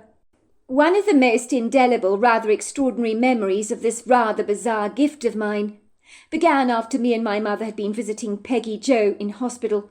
She was my mother's mother, and at 6 years old I adored my grandmother. I think me and my grandmother had a great deal in common. We were a lot alike, and pictures of her when she was my age showed me that she looked extraordinarily like me. I was a little thing with long blonde hair, blue eyes and skinny little matchstick legs. Sometimes I looked like my head was way too big for my tiny little body. My grandmother Peggy Jo had been in hospital for a standard hip operation. There was nothing remotely sinister about it at the time. We were promptly assured it would be a relatively standard, straightforward procedure, and would likely give my grandmother a new lease of life, and certainly a better quality one, as she was struggling with her mobility because of the pain. I remember she was excited about the operation, although she had been unduly warned that the recovery might take some time, as my grandmother wasn't a spring chicken anymore. Those were actually the words the surgeon used, which tickled my grandmother pink, as she kept chickens all her life, and when they were old and in poor health, she'd soak their feet and often their entire bodies in Epsom salts, as she found the chickens would regain their strength after a soaking. It really was a miraculous cure for them. She would leave a tray of water saturated with Epsom salts by the chicken coop, so when the chickens felt poorly, they'd go and soak their feet in the water instinctively and feel significantly better. One day we went to see my grandmother in hospital. After she was recovering from her hip operation, she was in good spirits. I remember asking her why she wasn't soaking her feet in Epsom salts like the chickens back at home. "This is different," she told me. "The doctors have given me a brand new hip." At the time, my grandmother was 86 years old, and my mother had spoken to the surgeon, who assured us the surgery had gone incredibly well. "Even though your mother is elderly, I am confident she will go on to make a full recovery," he assured us. After I returned home from the hospital visit with my mother, and after she had tucked me in bed and read me a bedtime story, later that night I woke up with a distinct sense that somebody was watching me, and then I noticed my grandmother was standing at the end of my bed. It was very strange because she wasn't wearing her hospital gown, but her favourite dress, which was a black dress with white lilies on it, which she wore with a thin pink belt and pink pearls around her neck. Imagine my bewilderment to see my grandmother standing at the end of my bed, larger than life. Her skin appeared to be glowing. She looked radiant. I knew even at 6 years old she should still be in hospital, so I was befuddled. What was she doing here? And why was she dressed up for Thanksgiving? She was smiling at me with a broad grin on her face. She told me to be a good girl and that she was going away. "But why aren't you in hospital? Why are you here?" I asked her. "Why are you walking around? The doctor said it would take you a while to get better." "I'm not sick anymore," she told me. "I can walk just fine, if you must know. I feel amazing. Tell your mother, will you? And tell her I want her to have my pink pearl necklace. She's always loved that one. She'll find it in the cookie jar in my kitchen." "But you're wearing your pink pearls, Granny," I exclaimed. "How can they be in the cookie jar?" My grandmother grabbed her pearls around her neck and said, "These are just copies. The real ones are in the cookie jar. You'll find them there. I got them as a gift from your grandfather on our first trip to Hawaii, after we were married. They've always been very precious and sentimental to me." My grandmother told me she loved me, and that she loved my mother, and to say she was sorry that she had to go, and could my mother take care of her chickens. She then waved at me warmly, and I sat up in my bed with a start, when I realized my grandmother had walked through the wall of my bedroom, and was gone. Was this some kind of weird magic trick that I didn't know anything about? If it was, I'd like to learn how to do that, I thought. The following morning at breakfast I sat down at the breakfast nook in our kitchen, eating a large bowl of Cheerios with ice-cold milk and a glass of orange juice, and said to my mother nonchalantly, "I saw Granny last night. She told me she's feeling a lot better, that she can walk very nicely now." "What do you mean, Haley?" my mother asked. "Your grandmother is in hospital, recovering from a routine procedure. I'm not sure she's going to be better for quite a while. She certainly was not walking around your bedroom last night, that's for sure." "But she's not in hospital. She was here. She was in my bedroom. She was standing at the end of my bed and she walked right through the wall." "Why did she walk through the wall, Mummy? How could she walk through bricks and mortar? I didn't think you could walk through bricks." My mother looked at me with an ashen face. "Haley, I don't know what on earth you're talking about. Your grandmother is doing absolutely fine in hospital. The surgeon told me as much. I think you dreamt her walking through a wall. It must have been a bizarre dream you were having. Remember, we saw her yesterday in the hospital." It would seem, only moments later, like that inauspicious scene in a movie, when everything becomes ominously quiet, and you're standing on edge, expecting something quite dreadful to happen. My mother's cell phone began to ring, and my mother had a very unfortunate cell phone ringtone that was piercing enough to make you jump right out of your skin. and it did so for the both of us. For a brief moment my mother became unusually still. She glanced down at the number on her cell phone with a wavering reluctance, and I noticed her long, slender fingers began to tremble as she picked up her cell phone and placed it on speaker. "Hello," came the voice. "Please may I speak to Mrs. Janine Caputo?" "Speaking," said my mother, her voice sounding pretty flat, her eyes round, her face white, her body quivering like a jelly. I think my strange revelation of seeing my grandmother walking through the wall had unsettled my mother greatly, and when she saw the hospital was phoning her, alarm bells sounded in her head. As the hospital had never phoned her before at home, she knew it could only be about her mother. "Mrs. Caputo, I'm phoning you from the North Carolina Specialty Hospital. I'm afraid I've got some bad news for you. Is there someone with you at the moment, or are you all on your own?" "My daughter's with me," my mother stammered. She failed to mention that I was only 6 years old. "Good, I'm glad to hear that. You need to have someone around you. There's no easy way to tell you this, Mrs. Caputo, but I'm afraid your elderly mother passed away last night." My mother dropped the phone. It crashed on the floor with a mighty thud. She looked at me through wide eyes. My mother is dead," she said, her eyes almost standing up on stalks. I could hear the voice on the phone saying, "Mrs. Caputo! Mrs. Caputo! Are you there? Mrs. Caputo! Are you there? Will you pick up? I'm worried about you. Are you all right, Mrs. Caputo? Please pick up, Mrs. Caputo." My mother grabbed the telephone. "Yes, I'm here," she said. "There must be some dreadful mistake. My mother had a routine operation yesterday. The surgeon said she was doing remarkably well. I don't understand. There really must be a mistake here. I'm sure you've got the wrong person." "I'm sorry, Mrs. Caputo. I spoke to the surgeon, Mr. Ralph Swanson his name is. He asked me to send you his condolences, and you're welcome to phone him to discuss the matter with him. Your mother, Mrs. Caputo, she was an elderly woman, and surgery does not come without its risks, I'm afraid. Sometimes the body just can't cope with the stress of an operation. You can speak to Mr. Swanson about it if you like." "But she's not dead. She can't be." "I'm so sorry, Mrs. Caputo.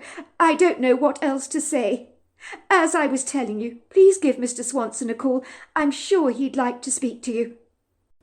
For a long moment, my mother just stared at me blankly. "She's not dead, Mummy. The nurse got it wrong. I promise you she was in my bedroom last night. She wanted you to have her pink pearls in the cookie jar in the kitchen that Grandpa bought her in Hawaii." If my mother had any doubts that I had seen the apparition of my grandmother, they went away at once. My mother unequivocally knew that at 6 years old I didn't even know my grandmother's pink pearls were a gift from my grandfather, and true enough, just as I had claimed, they were found in the cookie jar. Suffice to say, my mother did take care of all my grandmother's beloved chickens, and they too joined her at the pearly gates later on in life. But that is a whole nother story. Another bizarre memory of my brief brush with being psychic was when I was standing in a pew in church with my mother. I was about 4 years old at the time, 2 years before the experience I'd had with my grandmother. I refused to attend Sunday school with the other kids. I was naturally very shy, and I liked being tethered to my mother's side. My mother was a religious woman and went to church every single Sunday. Once we were seated in church, I began rudely pointing to a man several seats behind us. He was not particularly old, but in my eyes everyone was ancient, as I was so young. "Mammy, who is the man, the green man?" I said, pointing at the stranger. Everyone turned around in the pews to look at the man that I was pointing at. My mother's face went as red as a field of poppies. She was embarrassed by my inappropriate behaviour. "Why is he green, Mummy?" I asked her. "Shush, Hayley, be quiet. We're in church, sweetheart. You can't just rudely point at people like that." My mother mouthed her apologies to anyone in listening distance who may have had the misfortune of hearing my unseemly outburst. "Sorry about my daughter. She's a little ebullient," she whispered. My mother grabbed me by the shoulders, and her eyes burnt into mine. "Now you listen to me, Hayley," she said sternly. "You don't say mean things about people like that. It's incredibly rude." "But, Mummy, he's so green. I think he's going to die. He's very sick, like Billy the goldfish was. Don't you remember? He was floating on the water and his body was blue." "Hayley, I need you to be very quiet, or Mummy is going to get very cross. Do you understand?" She handed me a colouring book and crayons. "Now focus on that," she said, "and be a good girl." I can still smell the wax of those crayons, all these years later. Isn't it funny the things you remember? I was sitting there on the wooden pew, in a small little flowery dress, with my lacy socks, wearing a pair of pink patent leather shoes, and my blonde hair had been tied up into 2 pigtails. I sat there eagerly colouring in pictures of Winnie the Pooh. Occasionally, when my mother wasn't looking, I'd brazenly glance up at the strange green man, whom I noticed had grown greener. My mother slapped me on the knee when she caught me in the act. "Hayley, stop staring. It's rude to stare. How many times do I have to tell you?" Even though I was reticent, I wasn't exactly a quiet child, especially when I was around my mother. My mother continued to lower her voice, with eyes as indignant as a cat's. She said to me obsequiously, "Hayley, everyone is looking at us. It's embarrassing me. Please focus on your drawing. I think Winnie the Pooh would look very good in a red jacket, don't you? It'll make him into a very debonair young bear, don't you think?" "What does debonair mean, Mummy?" I asked. "Shh, be quiet, Hayley. Don't speak so loudly. Debonair means stylish, smart." I was to find out later that the green man I'd observed in church had a heart attack the following day, and dropped down dead in his yard when he was tending to his bed of radishes. I never saw him in church ever again, which made me very sad. Even though he was green, he seemed like a nice man. And without the green man around the pews at church, well, they were a lot less colourful, weren't they? As everybody else had normal skin. But for a long time, my mother said, when I drew people, I would draw them with green skin, and it became quite a novelty for me to do. On another occasion, my mother had taken me to my ballet classes. This was when I was almost 7 years old, and is my last paranormal experience I recall quite vividly. I was grievously upset because my pink ballet tights that were brand new at the time had developed a nasty ladder, only moments after I'd started dancing. I'd heard a tear and glanced down at my legs, only to see that my pink tights were ruptured with a long vertical ladder. It was unsightly, and I was gutted.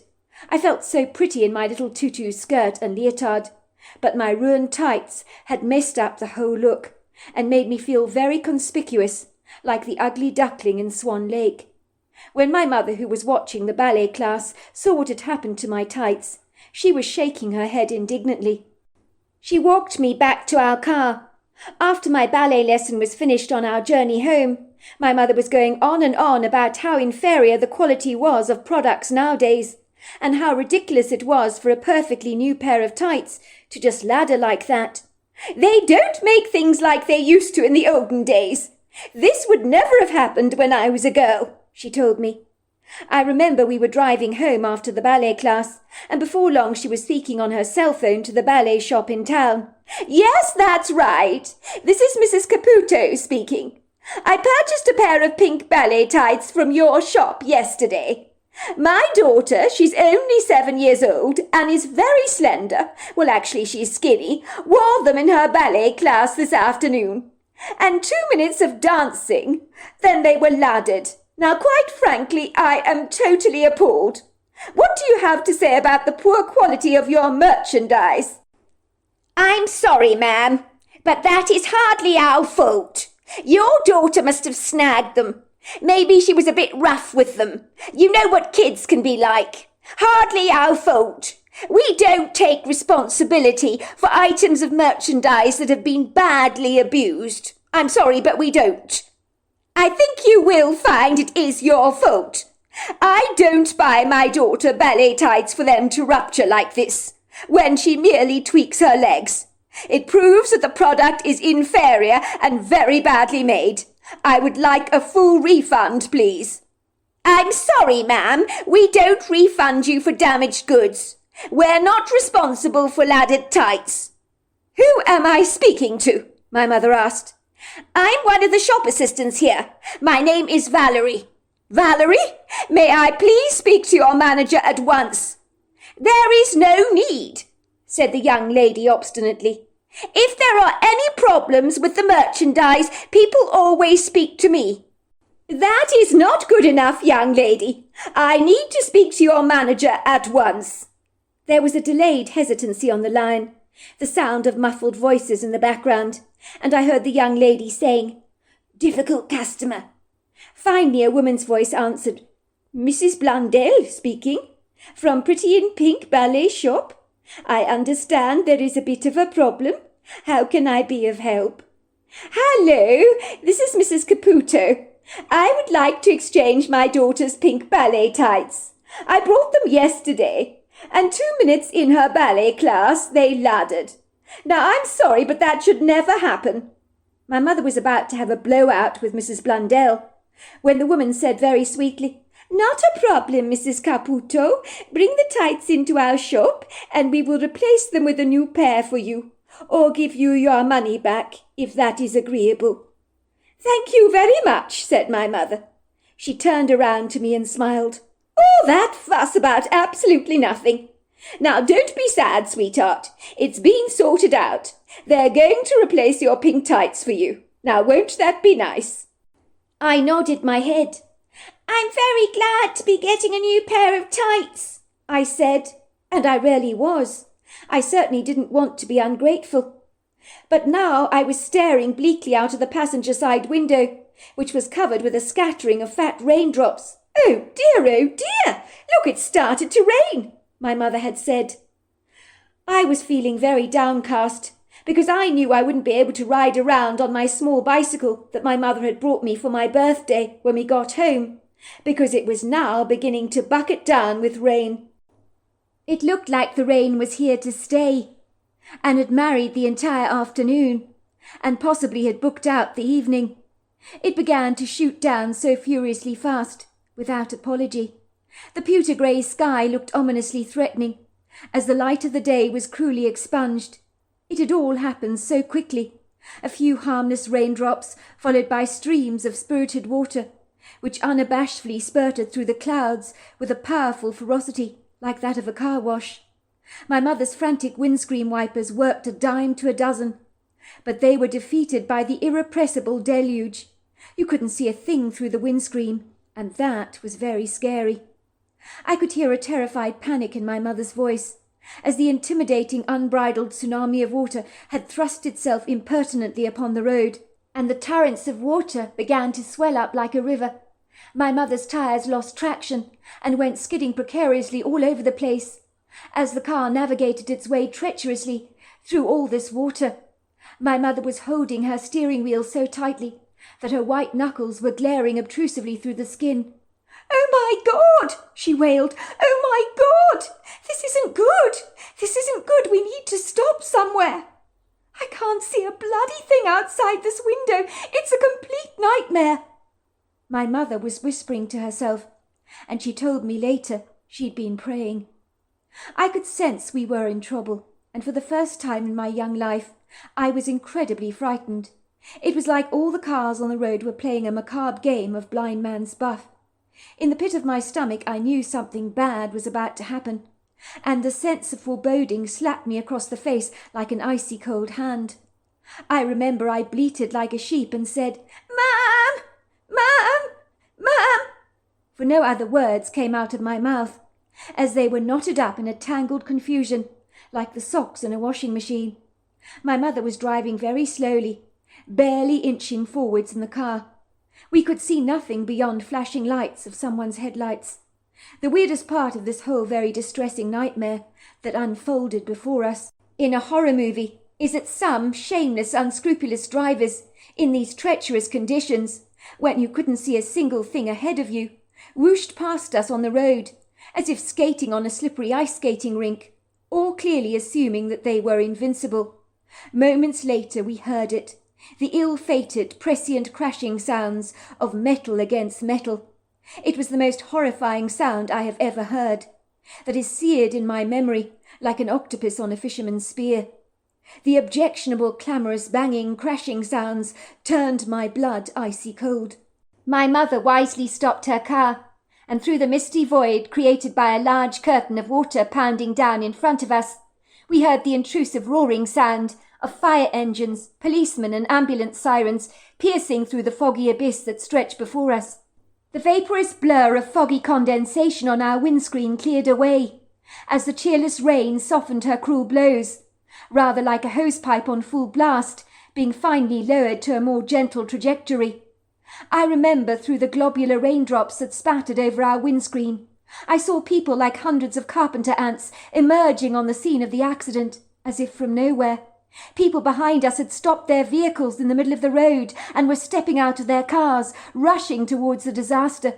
That reminded me somewhat of Lego blocks thrown angrily by a truculent 2-year-old kid having a temper tantrum all over the road. It was a scene of carnage and chaos. "Wait there, darling, will you?" my mother said to me. "I won't be long. I just want to see if I can help at all." I had seen crashes like this when I played with my brother and his toy car collection, but I had never observed such carnage play out in real life, even at 7 years old.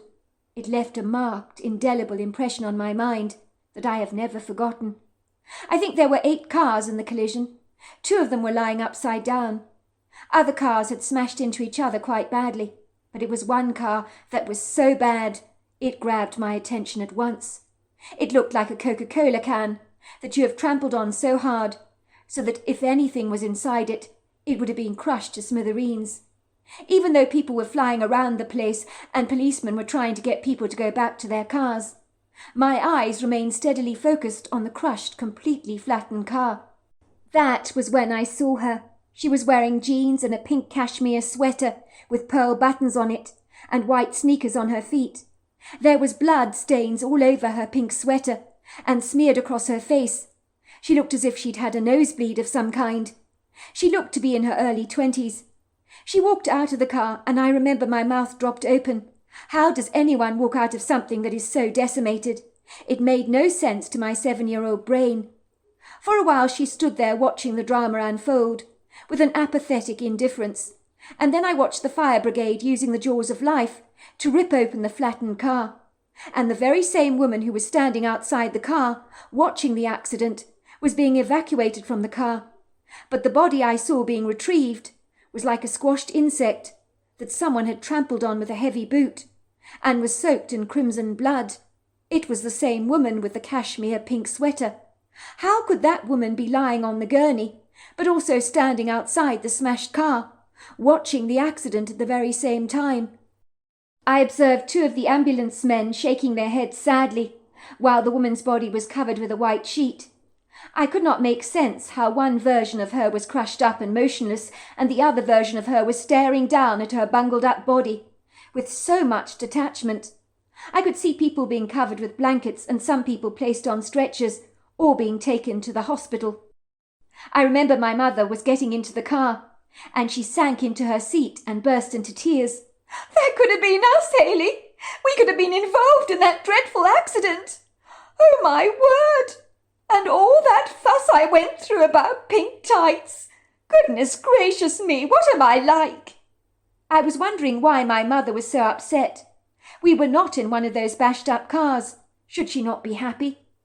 I was to learn that against the odds only one woman died in that multiple pile-up, while others were seriously injured, and one man had to have his leg amputated. It was only when I was older that I fully appreciated that I'd seen the apparition of the woman who died in that accident. But another thing that always perturbed my mind was why did people continue to drive on a road in such terrifying conditions when you couldn't see a thing? I know because I was there at the time. I had heard the cars whooshing past us to meet a very discomposing fate. Did they have a death wish? I would often wonder. 20 years later, it had been a long day, and I slouched back on the couch in my small little semi-detached house in Greensboro, which I shared with my husband Luke. We'd only been married for about 2 years, and my husband worked for Accident and Emergency, at the Annie Penn Hospital in Greensboro, so I knew that it would be a lonely night without him. I settled back to watch television on my own, and found myself becoming drawn into a paranormal program on television, and then all my memories of my paranormal experiences I'd enjoyed as a very young girl came flooding back. Not that I enjoyed them, of course, but let's just say they had become an intrinsic part of me. You cannot divorce yourself from memories like that, which burrow into you like a worm in an apple. It was a gift that had bruised my life so fleetingly. Granted, I'd always been more intuitive than the next person, but never again had I had any paranormal experiences, and I was glad about that. I was soon being sucked into the drama of what the television host, who called herself Deborah, was saying. "We're standing outside Mr. and Mrs. Jenkins' home here in Greensboro. Mrs. Ivor Jenkins claims that her house is haunted. Can you tell us what is happening in your home, Mrs. Jenkins?" A woman, I guessed, who was in her early 40s, scrunched up her face as she stared obliquely into the camera. "We were informed when we bought this house that it was owned by an elderly couple. The estate agent told us that they had sadly passed away, but they failed to mention that they passed away in this house. I would never buy a property where two people had physically died. Not that I ever believed in the paranormal, of course. It just would not sit very comfortably with me, if you understand. You know what I mean," she told the television host. The glamorous host, with her long sweep of heavily highlighted hair, done in ash browns, chestnuts and blondes, accentuated by her bright scarlet lipstick, smiled warmly into the camera. "I think, Mrs. Jenkins, a lot of people would agree with you on this one. I personally would not be happy to buy a property where someone had recently died. But then again, with some of our old Victorian and Queen Anne homes, steeped in a rich, vibrant history, I am sure many people passed away in these historic homes." "But that's incredibly different," Mrs. Jenkins explained. "I mean, those deaths happened an awfully long time ago, didn't they? The elderly couple's house that was sold to us, well, they died only 3 years ago. Their deaths are very recent. We moved into the house a year ago after the daughter of the deceased put the property on the market. And the moment we moved in, very strange, idiosyncratic things began to happen to us." "Could you tell our viewers, Mrs. Jenkins, what do you mean by strange things?" Mrs. Jenkins shrugged her shoulders awkwardly. She suddenly appeared to be quite self-conscious. She began clutching at her string of pearls in a self-soothing gesture. "Well, it's hard to explain, isn't it?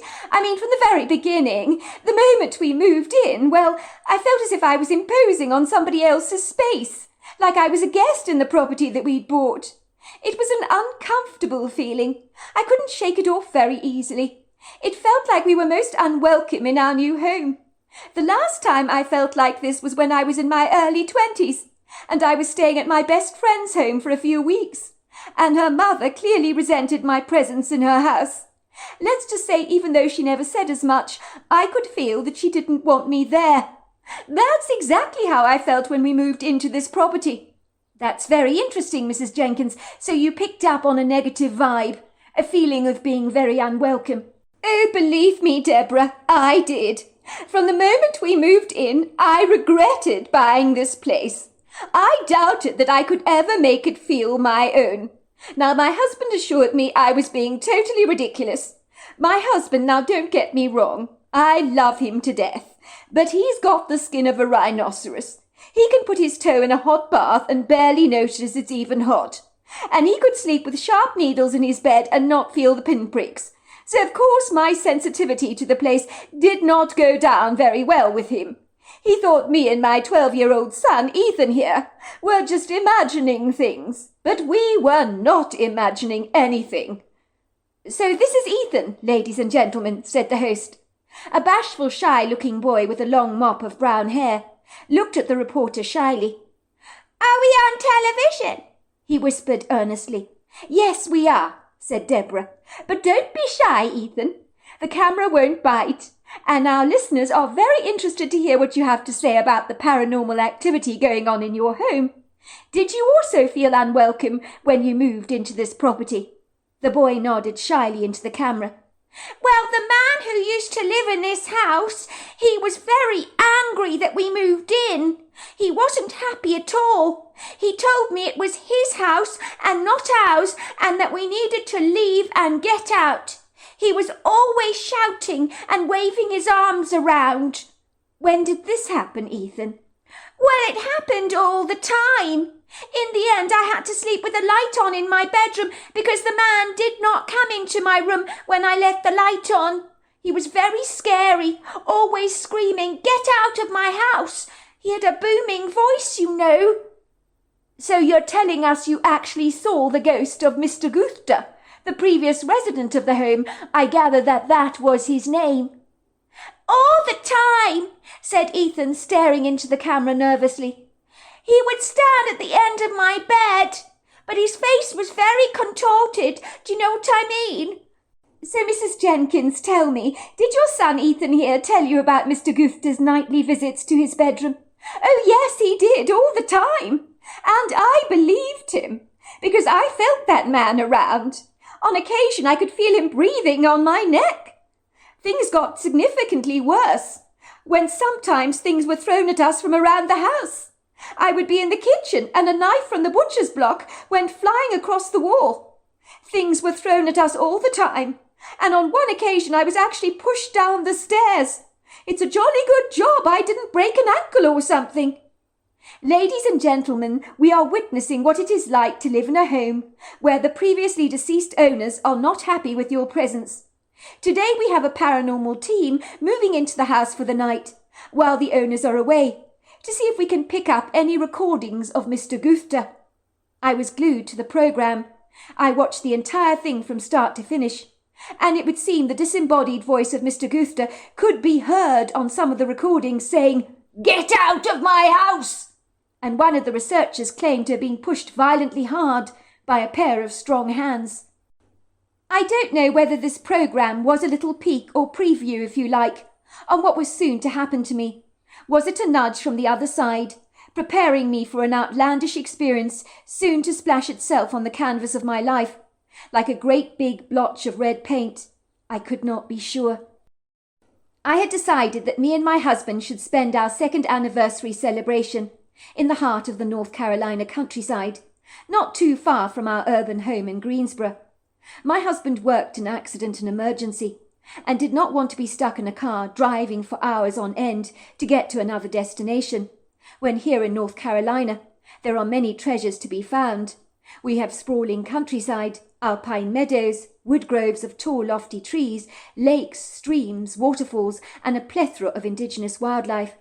Suffice to say, you didn't have to drive too far out of Greensboro to meet up with a world within a world, much like those Russian dolls you get that fold up into each other.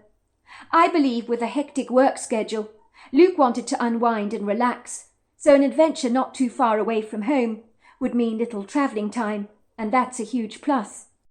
I had decided to rent a little cabin in the woods for our weekend, as we were celebrating our second wedding anniversary, and I wanted to make it special for the both of us. We had decided that every year we would take turns to choose a surprise location where we would celebrate our anniversary. This year I was choosing that place, which I was keeping a surprise from Luke.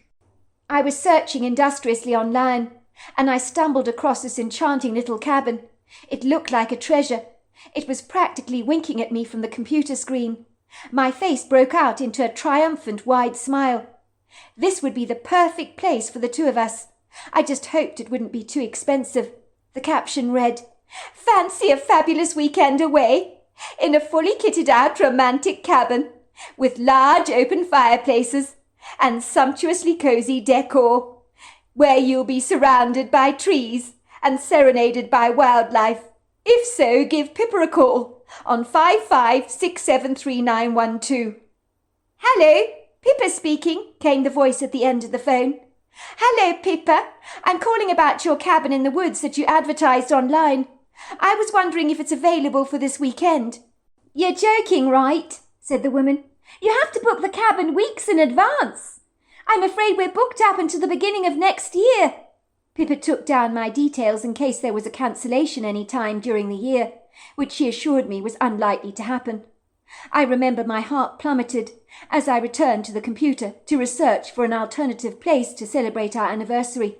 My heart was heavy, with that hollow, vacuous feeling when you know that any other replacement option you look for is just not going to be the same.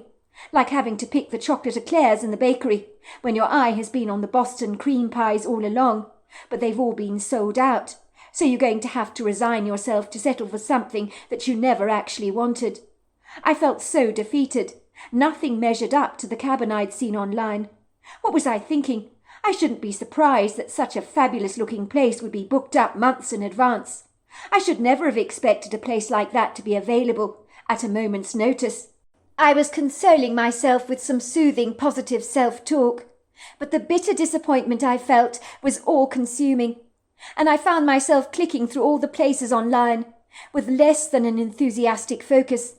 The cabin would have been so perfect for our weekend getaway, so romantic for our second anniversary, but it had slipped through my hands like butter. Why did it have to be booked up?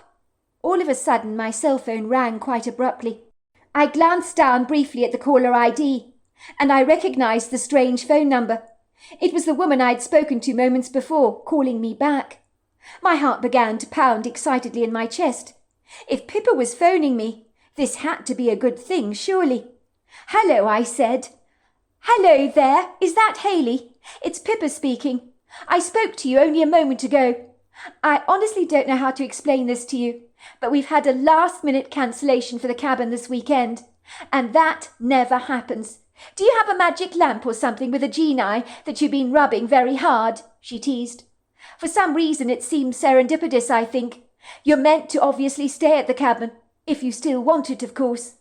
"That would be wonderful," I said. "We will take it. And for the record, no, I don't have a magic lamp." Pippa laughed. "I'm not sure you're telling me the truth. You've got to have a magic lamp." I hasten to say, we've not had cancellations in years, so you got lucky, I guess. The journey to the cabin that Friday afternoon had been a pleasant one. The roads had not been congested, and the traffic had almost had a musical flow to it. The drive had been so scenically beguiling, and the rich colours of the countryside absolutely spectacular. There was none of the fatigued, restless legs you get from awkwardly sitting in one position for hours on end. Let's just say an hour and 40 minutes from home was not any skin off our nose. I must confess, when we arrived at the cabin, I privately congratulated myself for discovering this magic little hideaway, tucked among the trees, surrounded by luxurious carpets of gold and red leaves. It was fall, my absolute favourite time of the year, when the rich red golds and burnt amber colours that littered the landscape so resplendently could take your breath away, and the colours of the trees in the wood grove were no exception. The shimmering glaze of the soft sun cast her late afternoon shadows over the cabin in a very flattering light. A soft breeze was blowing, so the trees rustled and shook their boughs, and the falling leaves floated off the branches like celestial butterflies, so the enchanting little cabin looked like a bride on her wedding day, being covered in confetti sprays of pretty petals. It was like looking at one of those glass globes that you shake, with a Christmas scene in it, ever so pretty. The wood grove was bursting with the cheerful tweets and trills of the pretty bird song. In the distance we could hear the crashing sounds of an obstreperous stream. I'm not the type to blow my own trumpet with a pompous self-congratulation, but it was hard not to get a little puffed up and conceited about having chosen a place as idyllic and prepossessing as this one. Dare I say, Hans Cooper Andersen might have been inspired creatively to describe a place like this in one of his fairy tales. When Luke climbed out of the driver's seat of his white Hyundai, which he'd parked next to the cabin, wearing his olive-coloured chinos and a warm matching sweater, he stood there for a brief moment, taking it all in, drinking in the fabulous scenery, as if he was diving into a luscious double-thick chocolate malt milkshake with gusto, savouring its rich creaminess, allowing it to melt over his tongue, and its cool smoothness to caress the back of his throat. I did not interrupt his revelry, as he stood there caught up in the magic for a long while, almost as if his mind was floating on the wind, like one of the falling leaves. He turned around and ran his hand through his bouncy brown curls that framed his boyish face, while his spirited brown eyes glinted at me mischievously, as if the tired doctor within him had been vanquished and replaced by an ebullient boy. It would seem this magical place had teased us deliciously, with a nostalgic wistfulness that brought out the child in the both of us, and that was confirmed later when me and my husband chased each other around the woodgrove like a couple of rambunctious kids. We also played hide and seek, which I haven't played since I was a 10-year-old child, and engaged in a pillow fight where white feathers went flying all over the place like ethereal confetti. I don't believe either of us have laughed or giggled so much before. What was this place doing to us? I truly felt as if I was 7 again. On seeing the cabin for the very first time, I do believe the first words he uttered were, "You did good, Haley. How am I ever going to beat this when I choose a place for us next year? This cabin is a dream." I swelled with pride, like a dry sponge being thrown into a large body of water and getting bigger and bigger and bigger. I couldn't help myself. This place was dreamy, and I had hit the jackpot finding a gem like this. In some strange way, I believe I was serendipitously guided here, as if everything had fallen miraculously into place for us to stay here for the weekend. What was the chance of a place so heavily booked up being cancelled at the very last minute? I never let Luke know about the cancellation, or how close we came not to staying in this place. Some secrets are best not shared, for they might demean the magic, and I didn't want that to happen. We found the key to the cottage underneath a brand new welcome mat, and opened the door. It opened with rather a creak. The inside was equally as charmed. The cabin was small and intimate, but that made it all the more cosy for us. The main living area boasted a large fireplace. There were walnut bookshelves bursting with books, forming a wall on one side of the living room, the kind of sumptuous couches that are as comfortable as a bed, covered in a scattering of very colourful cushions. The bright colours of the decor brought out the dark colours of the old timber beams. The polished wooden floors were bedecked with rich Turkish rugs, and there were vases of fresh flowers and bowls of fruit on the coffee table. Ostensibly the whole cabin had been tastefully done, but the bathroom boasted a fabulous bathtub the size of a small pool, fluffy towels, pretty little baskets containing high-end toiletries from shampoos and soaps bought from Macy's. Let's just say the king-size bed in the main bedroom was like falling back onto a marshmallow meringue. It was so soft and light, dreamy, and to date possibly the most comfortable bed I have ever slept on. It was covered in white Egyptian cotton sheets and goose-down duvets. I noticed someone had covered our bedspread with lots of rose petals, and there was a towel on the end of the bed shaped into a swan, along with a couple of chocolate nougat sweets on the pillows. If that wasn't enough extravagant spoiling for you, the tiny, well-appointed little kitchenette, which was barely large enough to swing a cat, boasted a sizable red refrigerator stacked full of delicious festive fare that me and my husband would get to thoroughly enjoy. Packets of smoked salmon, cream cheese, bagels, ribbons of pasta, cream sauces, chocolate soufflés, fresh pallets of strawberries, and bottles of French champagne. Life did not get better than this. The temperature had dipped considerably. Winter was peering at us from the very next corner, but we did not need an excuse to get a merry fire going on in the hearth. We inordinately indulged ourselves in ribbons of creamy mushroom and truffle pasta, and drank liberal amounts of French champagne, while watching the fire crackle and spit as it hungrily burnt down the wood.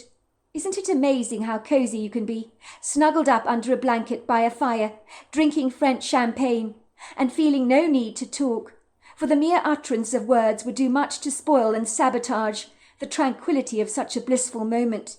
It was like that for the both of us. The tranquil world outside our cabin had become dark and dingy. A soft scattering of moonlight seemed to impertinently slice itself through the trees. My husband yawned and said, "Right, I think I'm going to bed now. Are you coming?" It was difficult to prise myself out of the comfortable settee, but I managed to drag myself to my feet, with the help of my husband's stretched out hand. When I flopped out on that marshmallow bed, it was so light and airy, I must have floated into La La Land almost immediately. It was in the middle of the night when I opened my eyes, and that was when I saw her, standing at the end of my bed. A young woman in a white dress. She was pale, with long floating black hair and bright green eyes. She had a haunted expression on her face, and she was whispering, Help me! Help me! Please help me! She was indicating for me to follow her, but I became very alarmed. Nothing like this had happened to me since I was 7 years old. I stared at her for a moment in confoundment, unable to believe what I was seeing, and hurriedly threw the duvet over my head, refusing to resurface until the following morning. Isn't it funny how we can lie to ourselves, pretend we never saw something that we actually did? The following morning I told myself it had all been a dream, but somewhere in the back of my mind I knew that this had been no dream at all. Someone wanted my attention, would not leave me alone. It stuck to me presciently, like a blood-sucking leech that refused to let go. "What's the matter?" asked my husband. "You've gone as white as a sheet." "Nothing," I said, shrugging my shoulders nonchalantly and planting a half-hearted smile on my face. "Nothing," I said again. "I just thought, someone was watching us. That's all." "You and your imagination, Haley," said my husband, giving me a grin. "It's a good job you got me here to bring you crash-landing to earth, or you might just float away with the fairies." He giggled, and I began chasing after him in the water. "I'll get you for that! I'll get you for that!" Finally, exhausted and tired from our childish shenanigans, we left the stream, but I kept clandestinely glancing through the trees. Someone was definitely watching us. I knew it with every fibre of my being. But when I looked towards the direction of the trees, nothing was there. Was I going completely mad? Even when we walked back towards the cabin, I was overwhelmed with the bodeful sense that we were being stalked, as when we crunched our feet over the fresh fallen autumn leaves, something or someone else appeared to be doing much the same, in perfect sequence with us. But I told myself that my husband was right. My imagination was taunting and teasing me. Of course there was nothing there. What was I like? The rest of that blissfully idyllic afternoon was spent cosily toasting our feet by the crackling fire, luxuriating on dreamy couches, reading fictional books, drinking blissful cups of delicious hot cocoa topped with miniature marshmallows, and then finally seduced by our languished blandishment and weariness that was dragging down the blinds of our eyes and hinting that sleep would be gladly welcomed. I knew that if me and my husband did not turn in for the night, we would likely wake up on the couches the following morning, and missing out on that king-size bed in the master bedroom was not an option for us. Later that night I awoke to feel someone prodding me. I looked up and there was nothing there. And then I saw her, the very same young woman I'd seen the night before, but there was a desperation to her expression. She was indicating for me to follow her. I no longer felt afraid. I could sense this woman was a troubled ghost, and she seemed to need my help. Not that I knew that I could possibly help her, but I'd try anyway. I glanced briefly at my husband Luke, who was obliviously lying fast asleep in the bed, and I wondered if his eyes were open, would he see the ghost as clearly as I did, or would he see her at all? I decided to let him sleep, as I hurriedly grabbed a white toweling robe from the bathroom and tied the belt around my middle, and slipped my feet into a pair of walking boots. The ghost had gone, but reappeared, and was still indicating for me to follow her. Sometimes she was as real as you or me, and then there were times that she would become so opaque that you could see directly through her like a pane of glass. I got the profound sense that the ghost wanted to show me something significant, but just when I thought she was gone, she would reappear again and again, with her hands incessantly gesturing for me to follow her. So follow her I did. I opened the cabin door very quietly. It screeched and groaned upon opening. It obviously really needed an oiling. I was greeted to the soft blasts of wind. Leaves brushed past my skin breezily, and fingers of cold, fast-moving air nudged me. I grabbed the torch and followed the ghostly figure through the trees. I noticed her nightdress seemed to shimmer like a fluorescent light. Where was she taking me to, I wondered, and was I completely insane to be following a ghost? I probably was. Even I was beginning to question my own sanity. It was tenebrific under the canopy of the trees, as most of the moonlight was expunged, so even the forest shrubbery had become like vague impressions on the landscape that had almost been blotted out by the darkness. It was like being at the bottom of the ocean, where you can't see a single thing. I felt almost as if the trees on every side of me were closing in on me, as the darkness seemed to be oppressively suffocating. I would have gladly turned around and run back to the cabin at once. I really did not like being out here in the middle of the night, and I don't mind admitting that my heart was banging violently against the wall of my chest.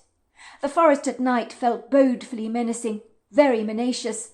The frogs and crickets serenaded the night with their tuneful orchestra, but the feeling of being watched was so overwhelming. It crawled over my back and tingled down my spine and refused to leave me the hell alone. Someone was watching me, and I don't believe it was the ghost. It was someone else. I had been following the ghost for a while, and I manoeuvred my feet over the blankets of crunchy leaves on the earthen floor. And then the ghost seemed to just disappear. Where was she? I had come out here in the middle of the night. I was in a clearing, where thankfully the moon spilled through the trees and lit up the vegetation. But the ghostly entity was nowhere to be seen. Where was she? Why had she dragged me out here in the middle of the night? "I'm sorry," I called out. "I don't know who you are or what you wanted to show me, but I'm going back to the cabin. Please don't bug me again. I need to get a good night's sleep." I was feeling slightly peeved with the ghost. I had been called out by a ghost into a very intimidating woodgrove devoid of much light, and now the ghost had pretty much vanished and was nowhere to be found. I was not remotely amused. Thank God Luke was fast asleep, I thought. What would he think of me wandering off in the middle of the night to follow a ghost? He would probably think I'd lost leave of my senses, and I think he would be right. All of a sudden I heard a very ominous thumping sound, as if something was beating the ground very hard. What the hell was that? The sound was threatening. I don't mind admitting I nearly wet myself in terror. I had the overwhelming sense that something monstrously big was moving towards me, that was substantial both in size and girth, something remarkably intimidating, very dangerous. The ground heaved and groaned, as if someone was treading across rotting floorboards that were cracking apart. The feet moved towards me. Leaves were being steadily crunched. In that moment I wanted the ground to swallow me whole. My knees buckled beneath me, and my heart felt as if I was being pulverized by my fear. My chest was so tight I felt as if I couldn't breathe. I needed to run, get away from here as fast as I could. But it was as if my feet were rooted to the ground, refusing to move, even though my knees crumbled beneath me. I was helpless like a frightened mouse in the presence of a large cat, completely frozen by my terror, incapable of even moving a muscle. Then there he was standing before me, and there are no words. I was standing face to face with a Bigfoot, and in this creature's towering presence, I felt as inconspicuous and small as a tiny ant. I stared up at the Bigfoot in horror, my eyes growing as round as saucers. I was unable to fully digest what I was perceiving. This was a dream. It had to be. In any moment I would wake up. But no, this was no dream. This was real. The Bigfoot was easily 9 foot tall, exuding an all-male energy. He was powerful, majestic, lofty, built like an army tank. His long, flowing dark hair was as black as the night, but his face with its high cheekbones, flat nose, and heavily furrowed forehead was so human. He stood there very still, staring at me curiously through eyes that gave off a bright yellow eyeshine. And then in a booming baritone voice, he spoke to me in an incomprehensible foreign dialect. But his words were as soothing as an antiseptic lotion, for there were kindness in those words that was spoken with eloquence, with feeling, and emotional integrity. The Bigfoot was clearly not going to hurt me. I could relax. I do not know how I understood what he was saying to me, but I did. Akila kwasana, olo kilata. I'm so glad you have come. We have been waiting for you for a long time. You've been waiting for me? I asked aghast, not making any sense of his strange words. Kilatila kwasinakolo, ha gilani sokola, sikatilapi. We've been waiting for those like you that can see beyond the veil, for not many of your kind can do so. I need you to follow me, he said. And then he moved towards a large tree, and pointed to the ground. He tapped it with his sizable foot. Kilatikaswa. She is here, he told me. Who is here? I asked him. Dilatikaswa Nikolosha. Gika Nikolomoko. Ikisatwashanako. Hagila Nikoloma. Hilifakasana. The woman who led you into the woods, she was killed here. She wants her family to know where her remains may be found. I hope you will give her the closure she seeks. Kelatilakwana Hassa. I told her I would speak to you about her dilemma. You mean the ghost of the woman that I followed into the wood grove? This is where she's buried. This is where her remains can be found. Is this what you're telling me? How was she killed? Ikakisakwasa. This is where she will be found. She was hit over the head and buried here. The Bigfoot patted me on the back. Kilantikaswa homokolanika. Please give her the closure she seeks. And with that he turned around and glided away, swinging his arms backwards and forwards. When the Bigfoot had finally gone, I had to pinch myself many times over to convince myself that what had transpired actually was real. I walked back steadily to the cabin, casually kicking up autumn leaves, no longer fearful of the dark, as my thoughts were entirely focused on the woman I'd seen. She wanted closure, and a Bigfoot had spoken to me on behalf of her. Are you kidding me? Did things get any weirder than this? The next morning Luke commented that I seemed to be very distracted, almost as if my mind was miles away, but in truth it was. Why aren't you eating your croissant? It's still warm, he told me. You've been playing with it for the last 20 minutes. What's up? All of a sudden there was a knock at our cabin door, and me and Luke went to answer it. The woman standing at the door was smiling at us warmly, but the moment I saw her, my blood ran cold. She looked exactly like the ghost I'd seen the night before, the woman who was buried in the wood grove. This could not be happening to me. This was seriously weird. The young woman was wearing a pair of jeans, a sweater, and a pair of sneakers, and she said, "Hi, I'm Pippa. I just wanted to know if there's anything you need, and to ask you how you're enjoying your stay at the cabin." "Oh," I said, shaking my hair like a pigeon's feathers. "It's wonderful here, wonderful. You've thought of absolutely everything. The place is absolutely bewitching, and we've had a whale of a time here, haven't we, Luke?" "Yes, we have," said Luke. "The place is utterly charming." "I'm glad to hear that," said the young woman, looking at me inquisitively. "Do you mind me asking you? But you look very pale. Are you sure you're all right?" "Well, not really. You look like someone I've seen, someone I saw last night. A ghost, actually. Do you know of anybody that you resemble that might just be dead?" This time Pippa paled. My Aunt Layla. People say I'm the spitting image of her. We do believe she's dead. Her body was never found, you see. She went missing when I was 18 years old."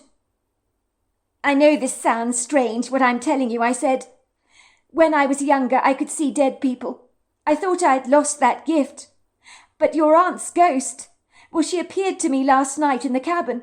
She told me to follow her into the woods. She needs closure, you see. She wants her family to know where they can find her remains. I was shown the spot where she was buried last night. I know it sounds crazy. You probably think I'm as mad as a hatter, and am completely bonkers, and I really don't blame you for thinking that. But I promise you, this happened to me last night. I have no explanation for any of this." My husband Luke and Pippa both stared at me, as if I was speaking a foreign language, and for a long time no one said anything, until my husband interjected. "Oh, I hope my wife hasn't upset you. I'm very sorry about this, Pippa. I'm sure there's nothing to her claims. Maybe she imagined the whole thing." "No, I don't think she did. You know, I knew when we got that cancellation for the cabin, which never happens, that something was up. You were meant to come here. And you believe you know where to find my aunt's remains? That's incredible. Do you mind showing me where we can find them? I'll get my husband to dig up the spot." "I don't mind lending a hand as well," Luke offered. "But I want to tell you, Pippa, please don't get your hopes up. Just in case we're chasing after a mirage, if you understand what I'm saying." A short while later, my husband Luke was helping Pippa's husband dig up the ground, which was hard and unyielding. But sure enough, we uncovered the remains of what was believed the long-since missing body of Layla Sutton. I remember we held our breath when Luke lifted up the bones like an archaeologist, brushing them gently and placing them in a bag. "I think we can safely say we found your Aunt Layla Sutton, and if these aren't her remains, then there's someone else," Luke said. "And I'm sure we can find out through DNA analysis who these bones belong to." "I know they belong to my aunt. I just know they do," said Pippa. If Luke was ever cynical about the supernatural, uncovering Layla's remains made him question everything he knew about our world. He does not doubt that not only did I encounter Layla's ghost, but a Bigfoot as well, who clearly had the ability to see beyond the veil, and was eager to help a tortured soul that desperately needed closure in order to rest in peace.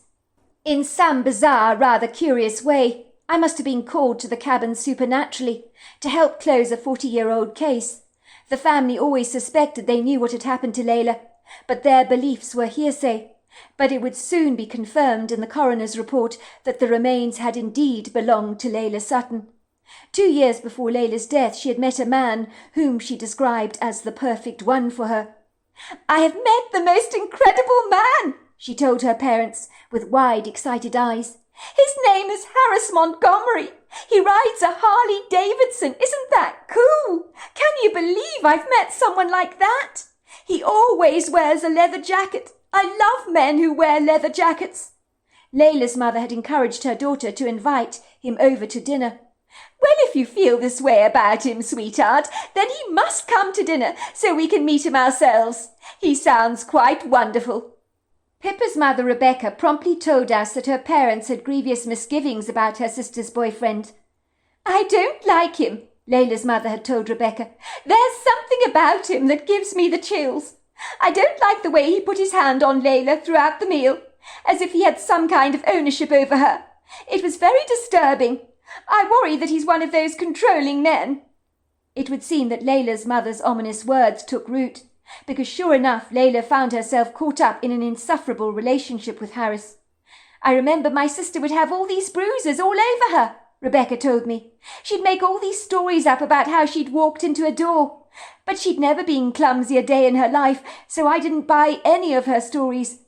Eventually, Layla did confess through copious tears that she hated Harris Montgomery, who was a big bully and had been beating her up all this time. I hasten to say my father went over to see Harris himself and told him to stay well away from my sister or he would kill him. He was so furious, he very nearly did beat up Harris Montgomery. "I will kill him," he growled, "for daring to lay a hand on my precious, precious daughter. That man is a monster, and I will make him rue the day that he was ever born. See if I don't." But my mother kept saying, "Rolf, for God's sake, listen to yourself. You can't do anything stupid. Promise me that. I don't want you ending up in prison over this. That would be crazy." Rebecca told us that her father had dutifully kept his promise to his wife and had not beaten up Harris Montgomery, despite being very tempted to do so. It would seem Harris Montgomery had assured my father he wanted nothing more to do with my sister Layla, which brought him a great deal of relief. In truth, he had lied to my father and religiously began stalking my sister, following her wherever she went, causing her a great deal of stress. Layla was so dismayed about being followed by her ex-boyfriend that she had filed some reports at the police station, telling them that her boyfriend Harris Montgomery was refusing to leave her alone. "I think he might hurt me," she told them. "He's very angry because I'm dating a new person. He's a very jealous man. I'm so afraid he's going to kill me. You don't know what he's like. The man is seriously unhinged." I believe the police thought Layla was being a tad dramatic and did not take her desperate claims very seriously. At the time, the Sutton family lived at the main farmhouse on the property, where me and my boyfriend Luke had rented out a cabin for our anniversary weekend. They still lived on the extensive property when I first met Pippa and was introduced to her mother. Pippa's mother and her sister Layla had grown up on the farm as children, so the cabin we were renting was very old indeed, and had been enjoyed by the entire Sutton family for many years, before it was ever rented out. One day when Layla was the only one on the property, as her sister and parents had gone to a local fair in town, they returned home to find that Layla had vanished, and no one knew what had happened to her. The police suspected that Harris Montgomery was behind her disappearance, but he claimed to have a staunch alibi for the day she vanished. But we believe he got someone to lie on his behalf and give a false witness. Several years later he died in an accident on his Harley-Davidson, so the family felt that karma had finally caught up with him. The family had looked for Layla everywhere, and they had no idea where her remains could be found, and were surprised to discover that they were in the woodgrove all along. No one knows exactly what happened to her, but the coroner was able to affirm that there was a blunt force injury to her skull, as if she'd been beaten very hard with a baseball bat. Pippa's mother told me that she suspected that Harris Montgomery had been spying on their family farmhouse for quite some time. Once he knew Layla was on her own at the family property, he decided to wreak his revenge on her, and paid her a visit, bludgeoning her over the head, and burying her on the family property. I was naturally pleased to have been of help to the family, to find their closure, as Layla had a memorial service, and finally her remains were reburied on the family plot. To this day I remain good friends with Pippa Sutton and her family. So there you are. That's my story. Well, hello there. I hope you enjoyed the Omnibus edition. We've got many more coming our way for you to listen to. Sending you love wherever you are in the world, in North America, Canada, Kenya, wherever you may be. I send you lots and lots of love.